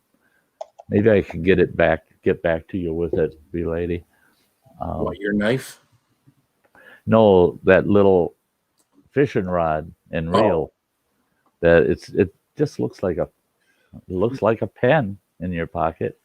You pull it out, and that's the rod, and it stretches out just a little over 3 feet. They used to have those pocket fisherman things back in the day. Remember those? Those short little buggers with the had a little bit rod. Had a little bit of a handle on it, so you could open up that handle. You'd have like some line in there and a couple fish hooks and a couple of words.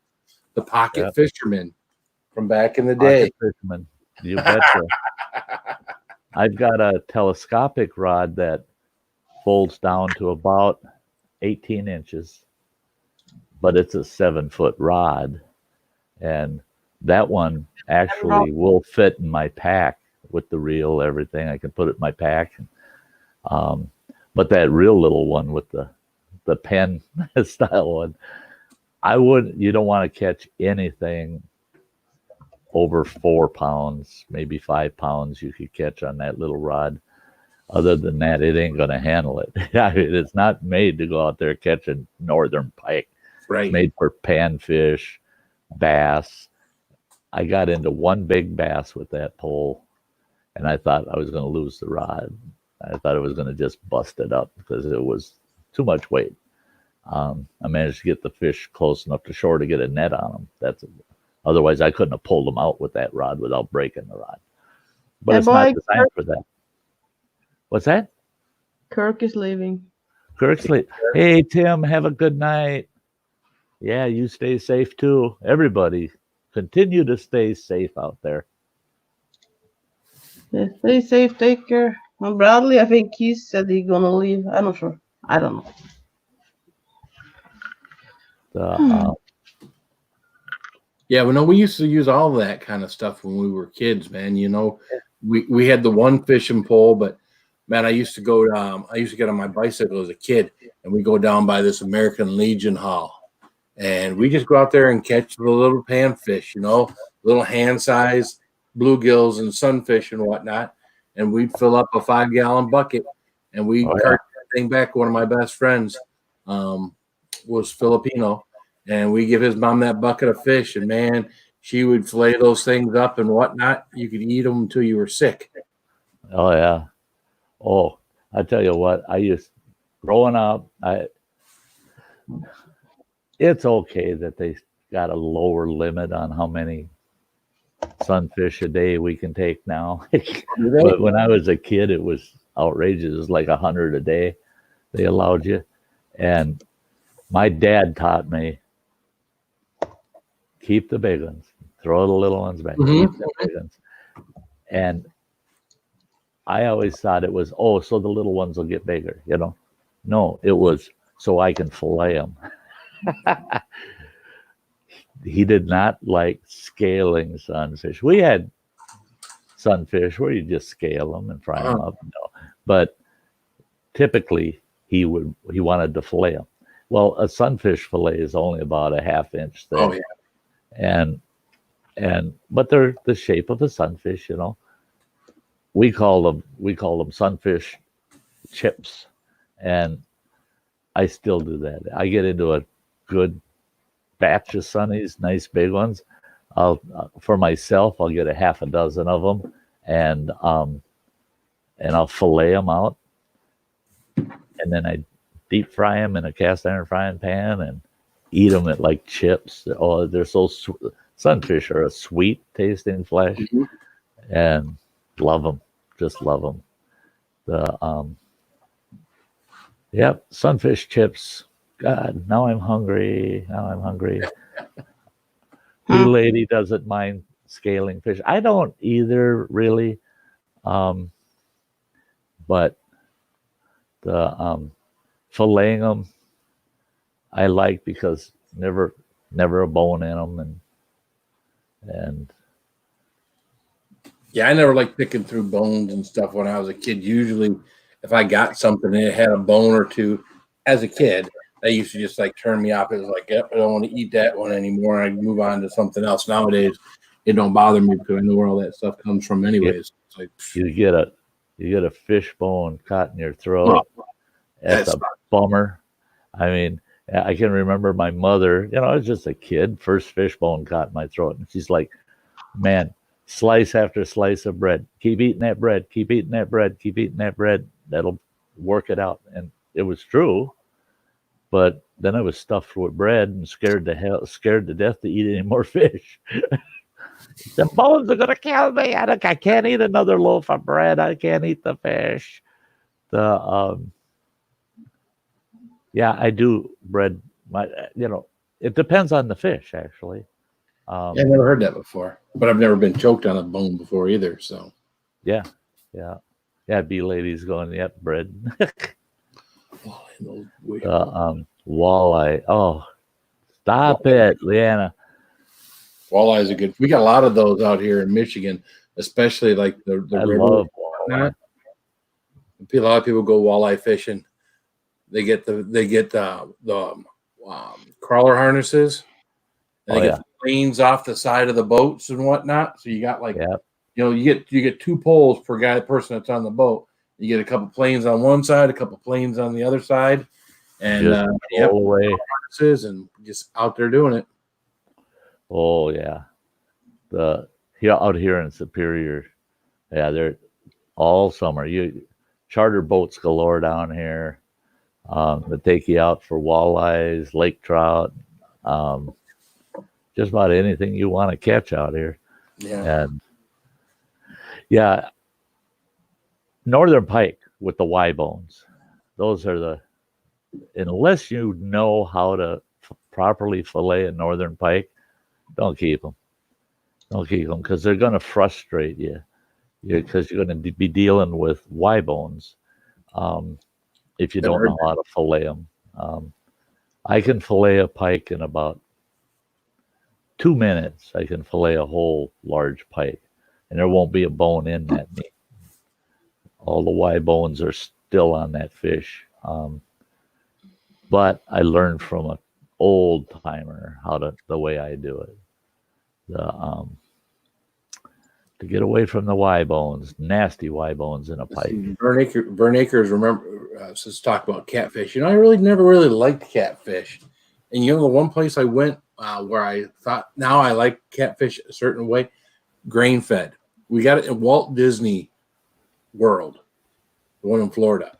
We went somewhere, we got grain fed catfish, and that was the most delicious that I had ever had. And now that's when I look for catfish. That's what I try to look for, something that's grain fed. It's a little bit more expensive, but you're going to get a good tasting catfish. Yeah. Well, and that's it. It's the habitat that the catfish are in, right? And the type of catfish.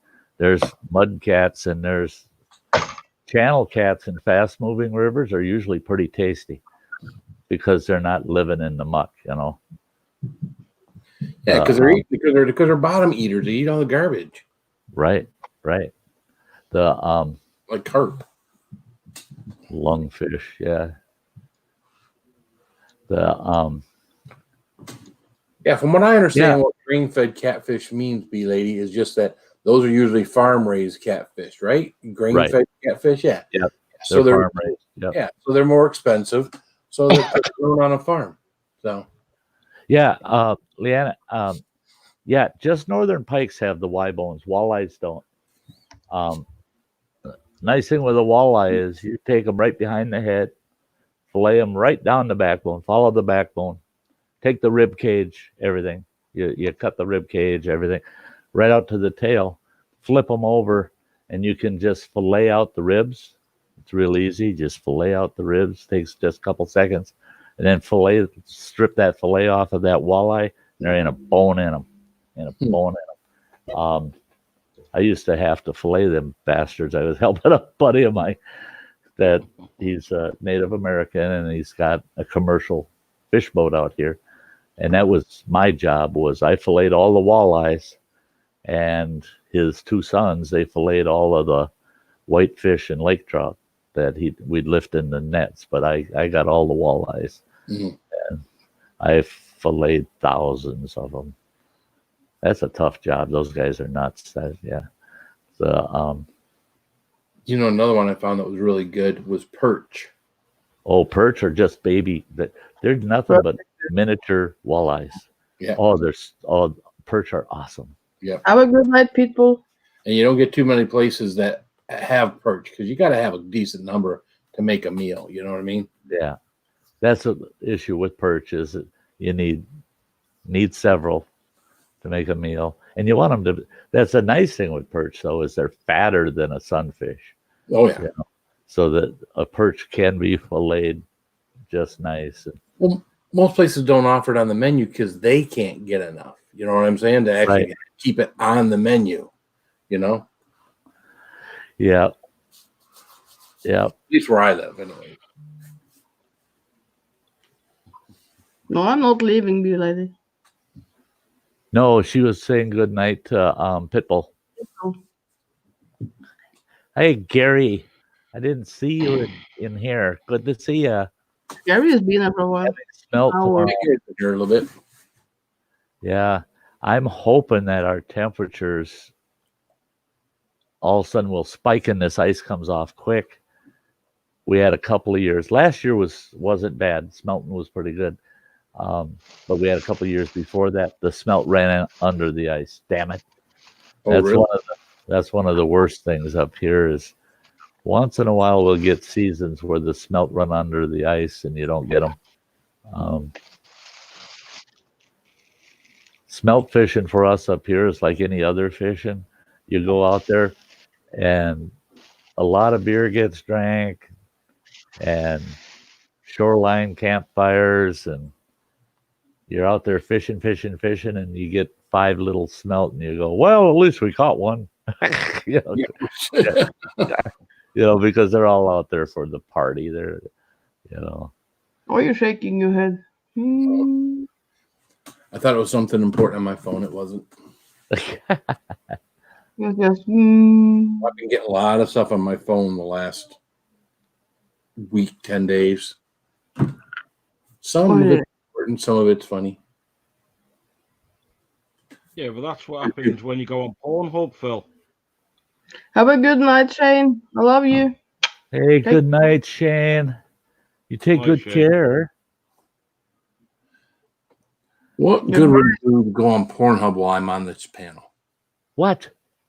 You're always on the Pornhub on this panel. It keeps them awake. That's right. That's how he manages to stay up through it.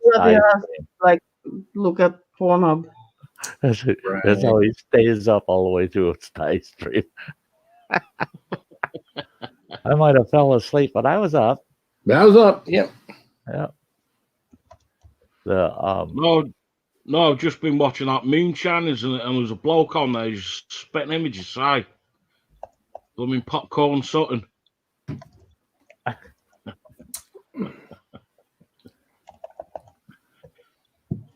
I'm sorry, Nick. I didn't understand a word you said. Nope. I said I've been watching Moonshiners. Oh, yeah, popcorn. Yeah. Yeah. The size of spitting image of him. Popcorn's old and raggedy. So I don't look quite that bad yet. Not yet. I think Popcorn's dead now, though, isn't he? Yeah, he took his own life. Yeah. Oh, he took his own life. Yeah, Pop- I think they caught him. They caught him moonshining, and they said he was going to go to prison. And on his gravestone, he's got FU on it. Yeah. It's one way they don't take you to prison, huh? Yeah. Who is Popcorn? Popcorn is an old moonshiner in the hills of the Appalachian Mountains. There's a television show on cable network, just showing guys that they go different places in the hills and whatnot, make different kind of moonshines based on different types of grains and fruits Who is and things. Popcorn in that one? I'm watching that. He's the guy that looks like Sty. Bearded fella. Yeah. Big Old long bearded beard. fella. Popcorn. He's the one that everybody knows about. He's a legend. Oh yeah, he did. He died for some. Yeah, Yeah, he's a okay. legend. You know. Yeah. That long silly man was taking over. Yeah, okay. And that short Yeah, popcorn had been and that dog cutie pie or fucking whatever they're calling. Yeah. popcorn had been fighting legal issues for a long time, actually. Yeah. I know. Yeah, I just thought I know it. I know now. He was so cool. And the thing is, he said it himself that the moonshiners are moonshiners. They just never get old. They're moonshiners up till they die, and that he couldn't quit moonshining. He'd never be able to get himself to quit. And it was true with him. Hey, JCT, good to see you. Well, even if you try to quit as an old moonshiner, based on what I've watched, is you've always got the younger moonshiners and whatnot coming to you for advice, wanting you to help them with this and then you're right back in it. Mm-hmm. That's everything I ever watched. Yep. Yeah, there was no way he could get away from it. It was, it had become so much a part of his life that he just, Corn is the best to use. Make moonshine. Oh yeah. Yeah, corn is your number one. We tried the potatoes. We tried like different types, other fruits and things like that. But yeah, corn is the best one. If you use taters, all you're making is vodka. It is vodka. We are like that's all it is vodka. Yeah. Yeah. 95. It's about 95 that we make up here now. Yeah. Now, running water, he can tell you some tales from his perspective. I can tell you some from my perspective. We had this old boy out in Montana. His name was Homer T. Davis. And he was from South Carolina, transplant to Montana. And he had a big still running up there in the hills in Montana. And I didn't find out until it was too late. He was taking running water, and running water was only about 9 years old at the time. And he's taking running water. He's telling me they're going out fishing or just driving around in the backcountry. No, he's taking running water out to the still with him, and he's having running water help him run, doing runs of whiskey. And oh my God, did he make some sweet moonshine. And it knocked your frickin' socks right off. It went down so good. The burn didn't hit you until after you had a shot of it down. And then it was like the burn came from the bottom to the top instead of from the top to the bottom. And all that shit was good. And he didn't sell, but he gave it away. Oh my God. He'd show up in the back of his trucks full of gallon glass jugs, the old jugs with the ring on the neck, and he's passing a gallon out to this person, that person, right? Just gives it all away. And the deal was, first time you don't return the empty jug, you never get another jug. Yeah. He wanted his glass jugs back. And if you gave your empty back to him, count on it. Within a couple of weeks, he'd bring you another gallon. Yeah. Well, but here he's got my kid up in the hills making whiskey with him. How did he fund it if he wasn't charging people? He was a retired old fart. That was a hobby for him. Wow. Yeah.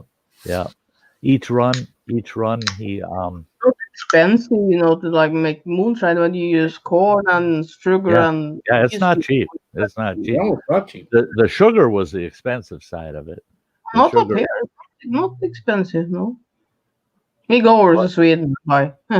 over here, the sugar was expensive. We got so much corn in the United States. Corn ain't that expensive. Corn's cheap. But the sugar is what really killed you.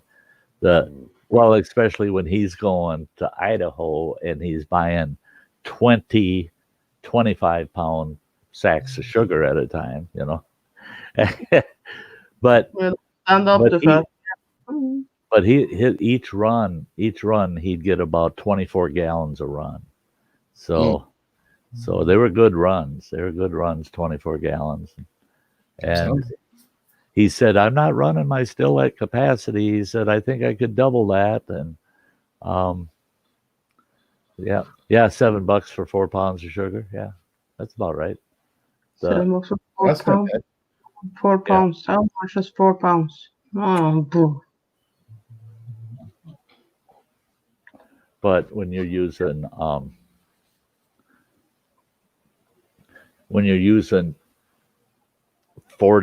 50 pounds of sugar per run, that starts adding up. It starts getting expensive. Yeah. Where I the live, thing sugar's dirt cheap. Huh? Where I live, sugar's dirt cheap. Is it? Yeah, it works out for a pound bag of sugar, it's about 65 pence. Huh. Really? Mm, Not bad. I think it's about $1 for like 2 kilo in Sweden.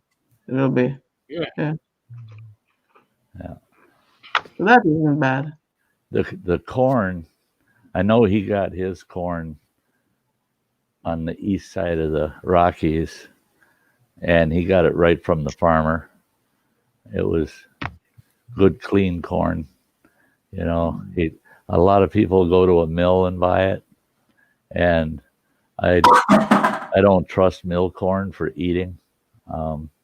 Feeding your livestock, yeah, but not to eat personally. Feed corn, you just don't know what's in that mill, what got blown into those silos, the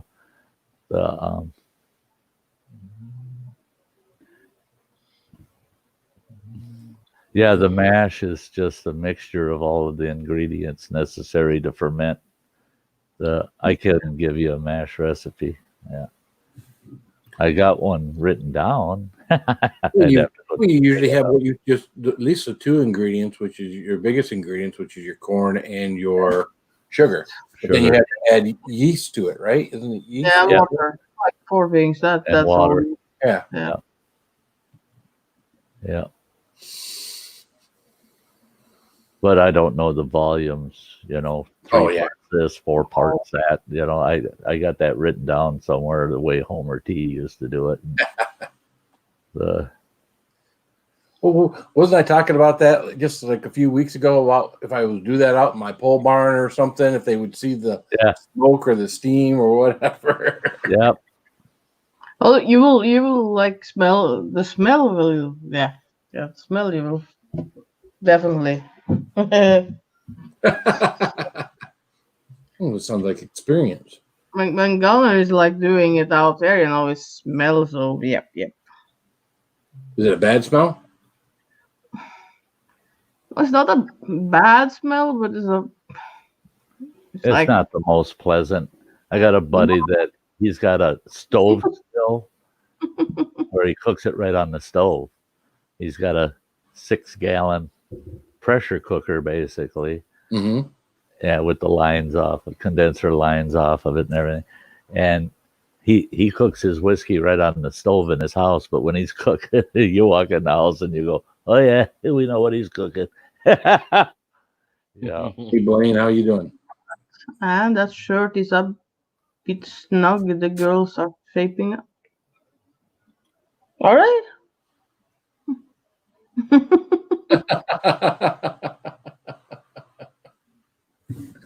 I don't know. Do you have name for them? No, I don't. I don't have.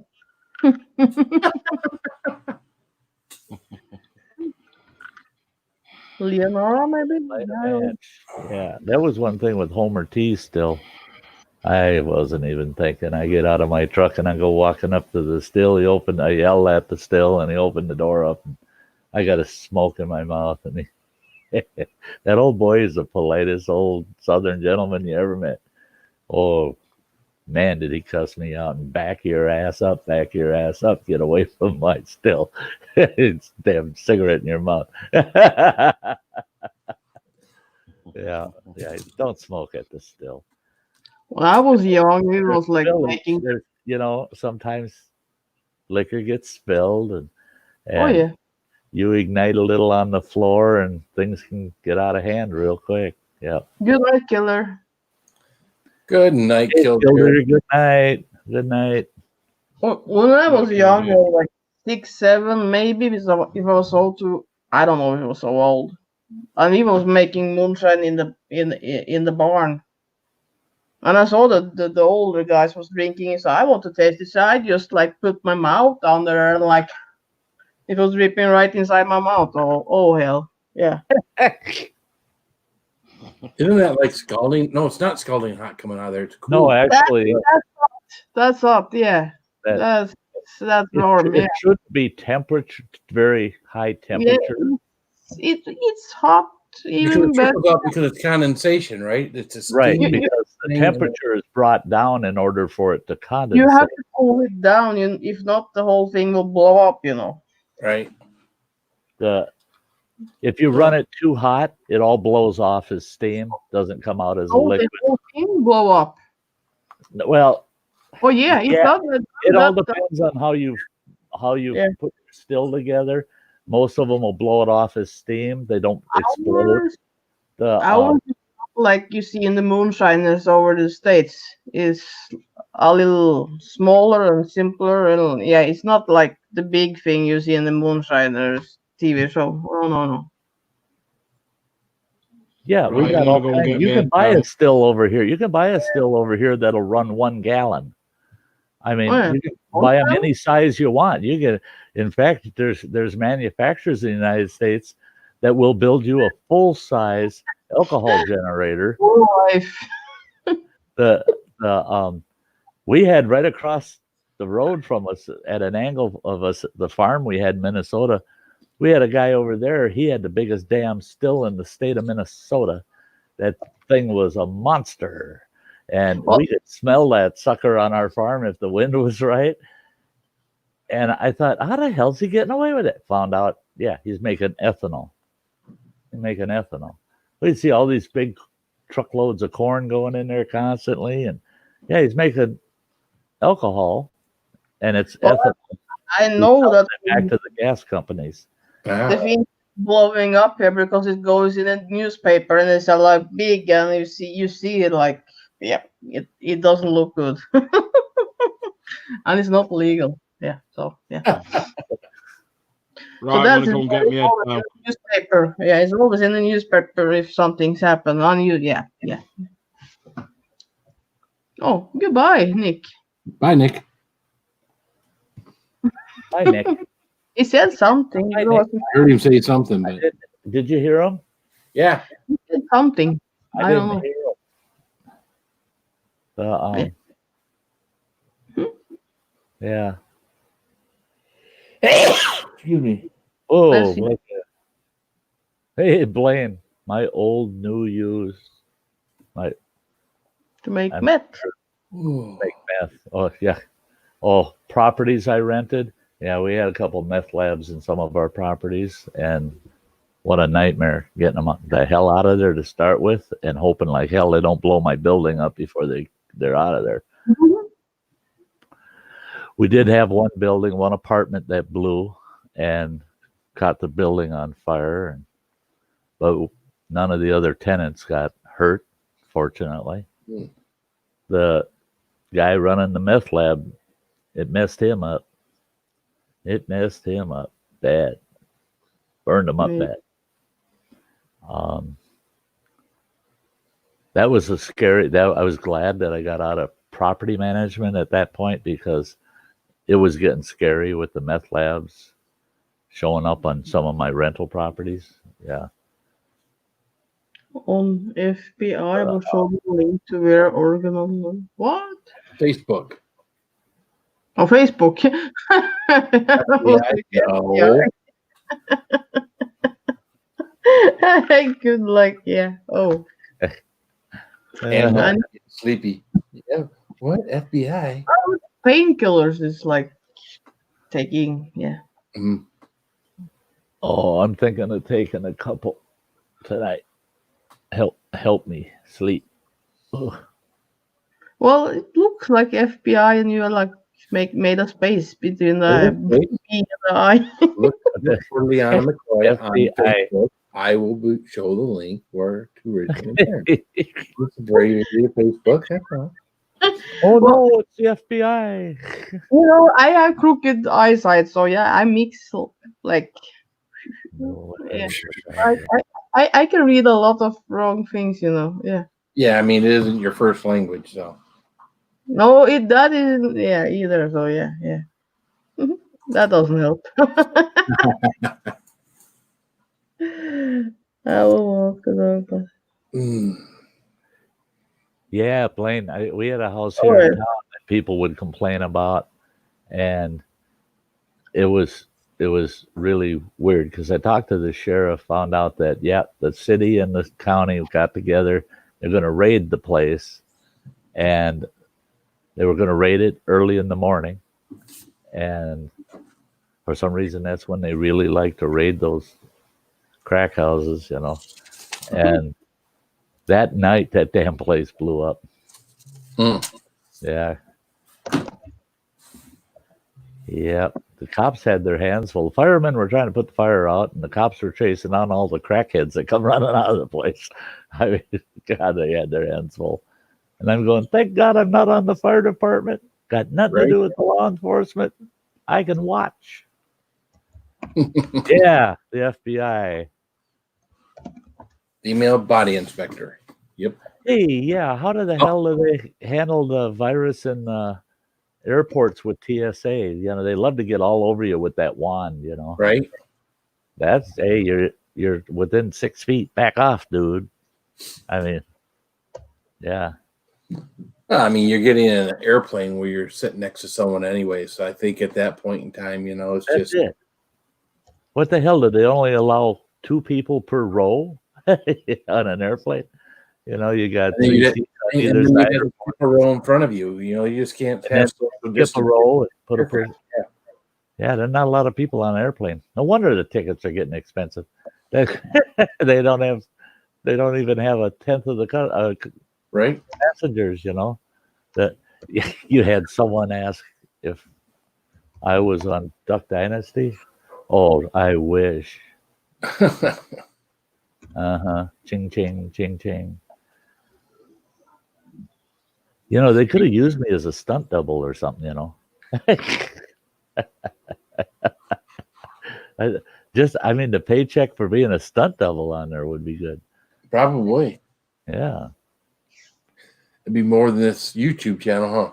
Oh, yeah. I think I'd be making a little more. Yeah. I don't think they'd be holding back my paycheck because it's a few cents too little for them to write a check. You know, with all your stories, you'd be a good person on Duck Dynasty because those guys got lots of stories from what I recall. I haven't watched it in a long time. But. You know, I could sit and chat with them guys. I really could. I'd have a blast chatting with them. I loved it when that one, God, I don't remember his name. He's one of the younger fella, and he's living in a gated community, and he's got chickens, and that gated community's all pissed off at him because he's got chickens, and he raked the lawn and started burning piles of leaves in his front lawn. They're just like, what the hell? He's a damn hillbilly. And he goes to the homeowners association, and they bring a hot dish with him. Bring the what with him? A hot dish. Oh, okay. Figure, oh, aren't they having a potluck while we're here? You know, it's just funnier than hell.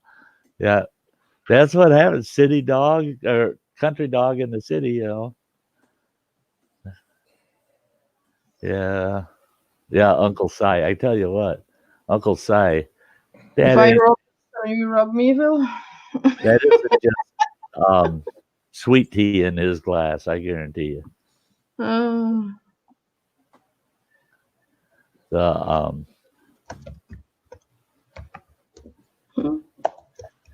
yeah. That's that. It didn't surprise me that the series rolled out to an end. It's like any other series out there nowadays. Things, like that. Well, any kind of series that's sitcomish, they might last a few years, but they don't go like they not like Lucy. Oh yeah. I mean, where they go for 2 generations and kind of.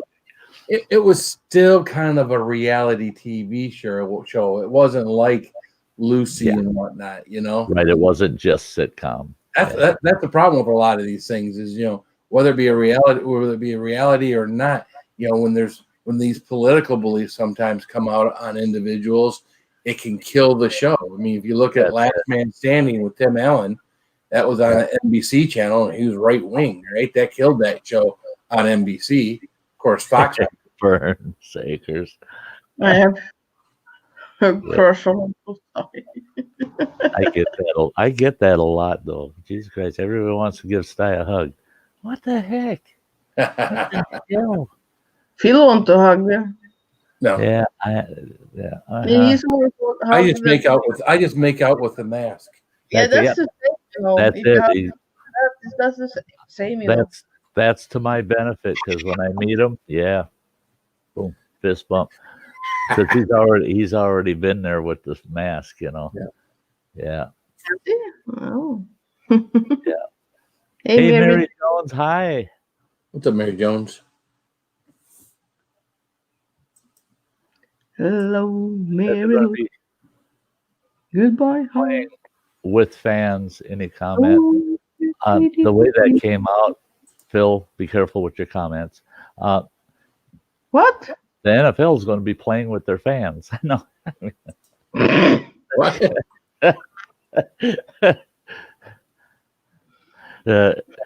B-Lady said so. The NFL says they're going to be playing with fans. Any comment? Yep. Well, if they won't let them play ball together, might as well play with the fans, eh? I mean, okay. I don't know. If this thing blows over by this fall, but I don't know what the hell they're going to do for camp. I mean, no training this season. What the hell's going on? Preseason's usually in August. Yeah. So July is when they usually start preseason. Yeah. Are they having training camps? I mean, again, that probably doesn't start until July. A lot of them can afford personal trainers too, because I mean, I know when we had Dominic Kinsu, he would have his own trainer that he would train with, and not even go to all that preseason stuff. So, she fell down the stairs. What happened? I refreshed the page. I shouldn't do that. Yeah, I don't know why I did that. I was like pushing the refresh button. I don't know why. I found that out too. That if you just want to refresh the page, hoping that the chat will catch up or something, and it's like, oh shit, I'm gone. Oh, it's bad when you do it on your own live stream. Well, it's easy to get back on them. Hey, good night, Blaine. See you later. Hey, see you, Blaine. Good night, Blaine.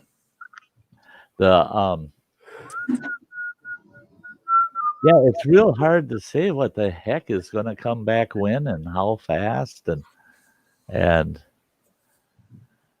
they're saying that they think these stimulus checks, when people get them, that the majority of it's going to be spent online, that people are going to be spending a lot online. I'm not ordering nothing. I'm not ordering a damn thing off of online until this is over, because our managers, nope, all of our packages are left in the front lobby that's accessible by the public.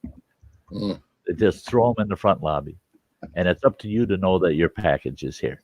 Mm. Well, okay, so people are expecting a package. Some people don't use the internet. They're down there shuffling through all those packages looking for theirs, Right. and that's BS. Now they're saying, well, because of security reasons and people complaining about their packages, now we're going to put them in the common room, the day room. Well, that's open to 82 residents here. So you still got them doing the same damn thing. And I asked them, why don't you just put a notice in our box that there's a package, and then you in the office slide that sucker out the door and close the door when I tell you I'm on my way down there. Now it's not at risk of getting ripped off. Shit, So I'm not ordering nothing off online.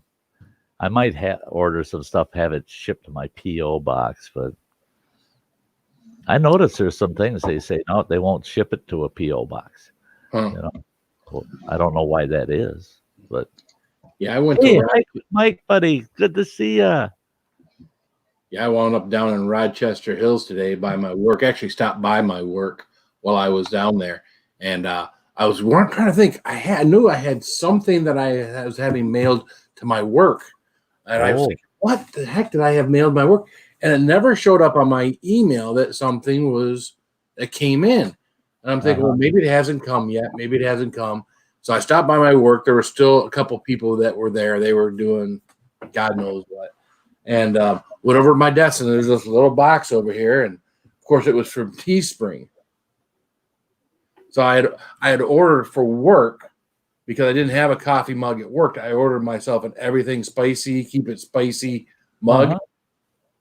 And, of course, I brought it home because, I bought it to be at work. But, again, Right. work for the next month for nothing. So, yeah, I wound up bringing that home. So, Yeah. I was curious when I opened it up to make sure it wasn't like yours that you got for Ann. Oh, yeah. Image not available or whatever. Oh, fuck it. Yeah, have you heard anything, Sty? I haven't. Me either. Haven't heard a thing. That's just fucked up, And that's a lot bigger coffee mug than I got. Oh? Is that normal size? Normal size. Okay. It looked big for some reason. Yeah, I wish they made black coffee mugs and white coffee mugs. What mug did you buy? I bought the My Everything Spicy one for work. And is it so big? I guess maybe the camera's making it look big. That makes me want to show something. Yeah. Yeah. Yeah. It was They were getting making it look big. Is this the one that you ordered for yourself? That's what I got, yeah. It's the same size, isn't it? Same size. I don't know. Somewhere on the can't refreeze it on the camera. It looks big. Well, and Look people at this hand. It's people like don't know it. I've got small hands, actually. I've actually got small So do hands. I've got small feet too. What size shoe do you wear, Phil? I wear a 12. Oh, do you? Yeah. Wow. When I was in the Marine Corps, I wore a 9.5, but it was a 9.5 wide type thing. And my feet, I don't know if they've evolved since then, if my weight's made my feet a little bit bigger. I don't know. Well, and over the years, it's true, your feet do get larger. I've always fucking weird. I always wore 8.5 9s from the time I was 18 until I was in my 50s. Then, now I'm in a 10. I gotta have a 10. And I gotta have a 10 wide. If I put a 9 on, no, I get toe hammering at the end of the shoe. Yeah, no. If that's right, it doesn't like correct that when they say with big feet, when it's big, the other things. Yeah, it will not be right, Phil, will it? big feet, and you say like, yeah, you know what you say. See, and that's it. Is they say that about hands too? You know, Yeah, they big say from, hands. That they is say like, from the heel of the hand, yeah, if you do the like end this, of the You know little what big finger. hands mean, right? That's Big gloves. that big glove. The, well, let's say that about big feet. If you have big feet, you have a big, yeah. Penis on the Well, brain. let's say that. Yeah, but they do that. They always say that, big feet, big, yeah. yeah, So if you got 14. little feet and That'll you got gives it little hands. 14. Big Yeah. tires, yeah. Yeah. My Yeah, oldest this is grandson. question. It is, My oldest grandson has to wear 16s. oh, God. That's my boys. All my boys are wearing 14s or bigger. Uh-huh. My oldest boy wears a 16. My 16-year-old, I believe, wears a 15. Yeah. Size 9, I should say. You gotta buy them a freaking box to put their feet in. Oh, for size 4. Man, I have to shop in the kids section. So if you so if the ladies in the bar are suddenly looking down instead of at your eyes, you know why they're looking for feet size. That's Yeah, why but I bought a pair of the big old clown shoes to wear when I go out drinking. Flop, flop, flop. Flop, flop, flop, flop. Come in there with them big old clown shoes on with a big smile on your face. Yeah. Boy, well, the gal they just come will right be around. disappointed them. Yeah. You wouldn't be clowning me, would you? Not yet. Yeah. Not yet. I will never see like men's feet that way anymore now. Yeah. No. Hey, that foot to other part theory is so wrong. So wrong. It's and that's one thing is Phil can Bullshit. he can relate to where I go with this is guys, anybody in sports has been in the men's showers. I mean, yeah, you can tell Bigfoot from not such a Bigfoot. Yeah, you see guys of all different sizes. But they usually grow, one in the shower. I bet they don't have a hard one in the shower There's with all no of them. growing going on in the shower. No. Yeah, There's that is what I'm saying. So yeah, you There- can be there- like There's tiny, no but it growing will in the grow. shower. Yeah, you can, Growing in the shower gets you beat up. yeah, yeah. Get That's you beat up what bad. I'm saying. After the showers, by the way, and after you've left the locker room, then they beat them up. Yeah. Guys don't get into fist fights in the shower. It's I'll catch you outside after this shower. But there's no hands on in the shower. No, that no. Yeah. That I don't was go. always in the boys' shower when I was younger. When I was out swimming. Oh yeah, that was fun. Well, they come in our shower, and we come in their shower. Yeah. Yeah, actually, yeah, I've got small feet. I'm only 6 foot tall now. I was 6'1" my whole damn life until I busted my back up, and then I lost an inch within a couple of years. And that's really posture. I stand up against the wall, and they say, "No, stand straight." I go, "Fuck you! This is all the straighter I get." I don't force it. Right. I'll give up that inch. Don't force it. But yeah, size 9 foot, 6'1", very small feet for someone 6'1". Okay, good night, B lady. Well, good night, P lady. See you later. Hey, lady. Hey, Jeep Hard Life. Hard life is still here. But yeah, I used to I used to always wonder, why the hell do I have such small feet? I don't know. Because for a Well, long time, I was a rather big guy. I was pushing 300 pounds for several years. And with small feet, that's a lot of load to carry on them little buggers. And I think that's why they're 10s now. Yeah. Kind of flatten them out. If I wouldn't have packed on that extra weight, I wouldn't have flattened and stretched them buggers out so much. But it's like I said, the shoes I wear now have extra wide toe box in them, so my toes don't hammer in my shoes. Yeah, makes it a lot more comfortable.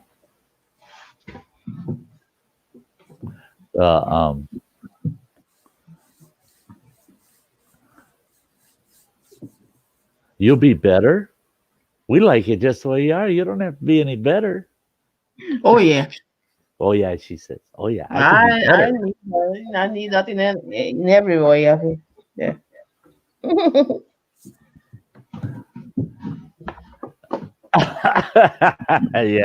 yeah. Vern Acres, that's nasty. Yeah. Wrap the urinals with saran wrap in the boys' bathroom in high school. Yeah, tinkle all over the floor and yourself. Yeah. Hey, our courthouse where I live, the bathrooms in there freaked me out the first time I seen them. I go in there, and they added each bathroom in the courthouse, and it's 3 stories tall, so each floor has bathrooms. But each of the men's rooms only have 1 urinal in them, and 1 crapper. Well, they remodeled them and put a second urinal in them. Well, the original urinals, they should have tore that bugger out. They could have put 4 along that wall. The original urinals, I swear to God, I should sneak in there and take a picture once they reopen our courthouse. Take a picture and just show it on YouTube. It's a bathtub, stood on end. It's as big as a frickin' bathtub. You could walk in that urinal and not bump your head on the top of it. It's a bathtub standing on end. Really? Is what it is. It's so frickin' big. It's over 3 feet wide, and the thing is about 6 feet tall. It's giant. It's giant. Well, I went in there and I seen that great big sucker, and next to it is a standard size urinal, and it looked like a little kitty urinal because of this monster urinal next to it. And I went over and used the standard one, the one that I'm used to. That big bugger scared the hell out of me. And who comes in the bathroom? The judge. He comes flying in there in his robes, and he's getting her out, and he goes up to that big urinal, and he's peeing in this big bathtub. And he turns and he looks at me and he goes, I'm surprised you're not using this one. I said, that great big giant urinal, I figured that was reserved for you, Your Honor. He goes, oh, that is not funny, Sty. Well, he knows me, but he goes, that is not funny. And he goes, what makes you think that a judge deserves such a big urinal? I said, I didn't think it was a urinal. I thought it might be a fucking shower.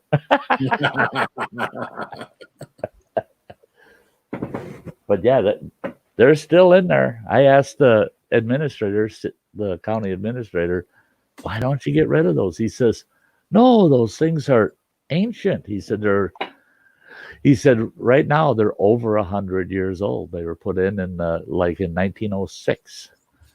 Well, are those like the? Because again, I remember in high school they had the one. They were about just above your waist high, and they went all the way down to the floor, so they were part of the floor. Right. This one goes all the way to the floor. It's molded We into used to the stand as floor. far back as we could and see if we and aim and see if we could still hit. Yeah. Hit the drain. When we were kids. Yeah. Yeah. Yep. Old man is saying something there. Just got done chatting with a friend in Maine. He owns nearly 40 acres of land. He finally got the area, the old white beach. Someone cut down all of them for Oh, white birch is, I'm sure, is what he meant, because they don't grow on beech trees. But Yeah. they, Have a good night. I don't know Paul. why they would cut all of them down for chaga, because chaga isn't that common that it'd be on every tree. Right. I've been up in ancient old birch groves up in Canada, and there's a lot of chaga, but it's about, when there's a lot of chaga, it's about 1 in every 20 trees. But yeah, we don't recommend people cutting trees down for chaga unless the tree is failing. The tree is it's a bad leaner, or it's rotting, it's dying. Yeah. Some of us take good care of making sure to identify that issue, right, Phil? Huh? Yeah, huh? What? Huh? Mm-hmm. Did someone say chaga? Chaga? Hey, just so you folks know, I still have some chaga left available. $35. That thing looks like a molded piece of cheese. Yeah, it does. It looks like a moldy piece of cheese. You can PayPal me. Just send me your address. It's too bad you cut it up Oh. in pieces. Yeah. Hoping to find some damn chaga in it. One of these days, yeah. One of these days he'll get on here and he'll go, "Oh my God, guess where I found chaga? It was at the post office. I found a good place to get chaga. It's at the post office." Oh, Lordy. What's funny now, though, Mario laughing? we went out to my 2.5 feet at the base. Yeah. And Old trees. Dodo why I'm laughing. Yeah. I went out to my daughter's house up in North Ranch, which is about a good half hour or more from our house. And there are plenty of woods and stuff up there. And of course, we're driving down through these woods, and it's a 2-lane paved road. It's not, but all of these white birch lining the road. And of course, I'm rubbernecking it. I'm not driving, but I'm rubbernecking at every one. And every black spot on a white birch looks like it's chaga when you're going fast. Oh yeah. And then what really bothers me up here is there's spots where I'll be driving on these old back roads out here in the Forest Service, and there'll be stands of popples and birch together.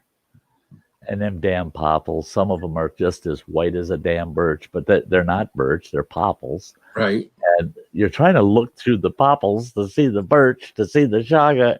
And I don't know how many times I run my truck right off of the roadbed. And, Jesus, because I'm trying to look through all of it. It's like the birch are hiding in the popples. Right. And some of my favorite chaga grounds, I was out power hiking, where it's going to be about a 10-mile hike, and I'm going through woods where there's really no established trails, and I'm walking through a big stand of pines thinking, well, this is kind of cool, and then all of a sudden it's getting thick, and I'm seeing a row, a good thicket of popples, and all of a sudden, boom, there's about 3 acres of old birch that, like what old man's talking about, they're 24 inches or better around. Wow. They're nice big buggers, and you got white and yellow birch that big, and they got chagas on them that weigh 15, 20 pounds. They're big chagas. But it's out in the middle of frickin' nowhere. All of a sudden there's this stand of birch that got missed, because this whole region up here at one time was leveled. Every single tree was gone up here. I've seen some of the old pictures from the very early 1900s, right at the turn of the century. And for miles and miles and miles, all you saw was rolling hills. No, not a single frickin' tree, just rolling hills for miles and miles. They wiped the whole country out up here. And it was mostly fir trees up here. fir and white pine. And they just wiped out everything, wiped it all out. And guess where it went? All you folks in Kansas and Nebraska, and all of those arid or plains areas that are old cities built right at the late 1800s, early 1900s.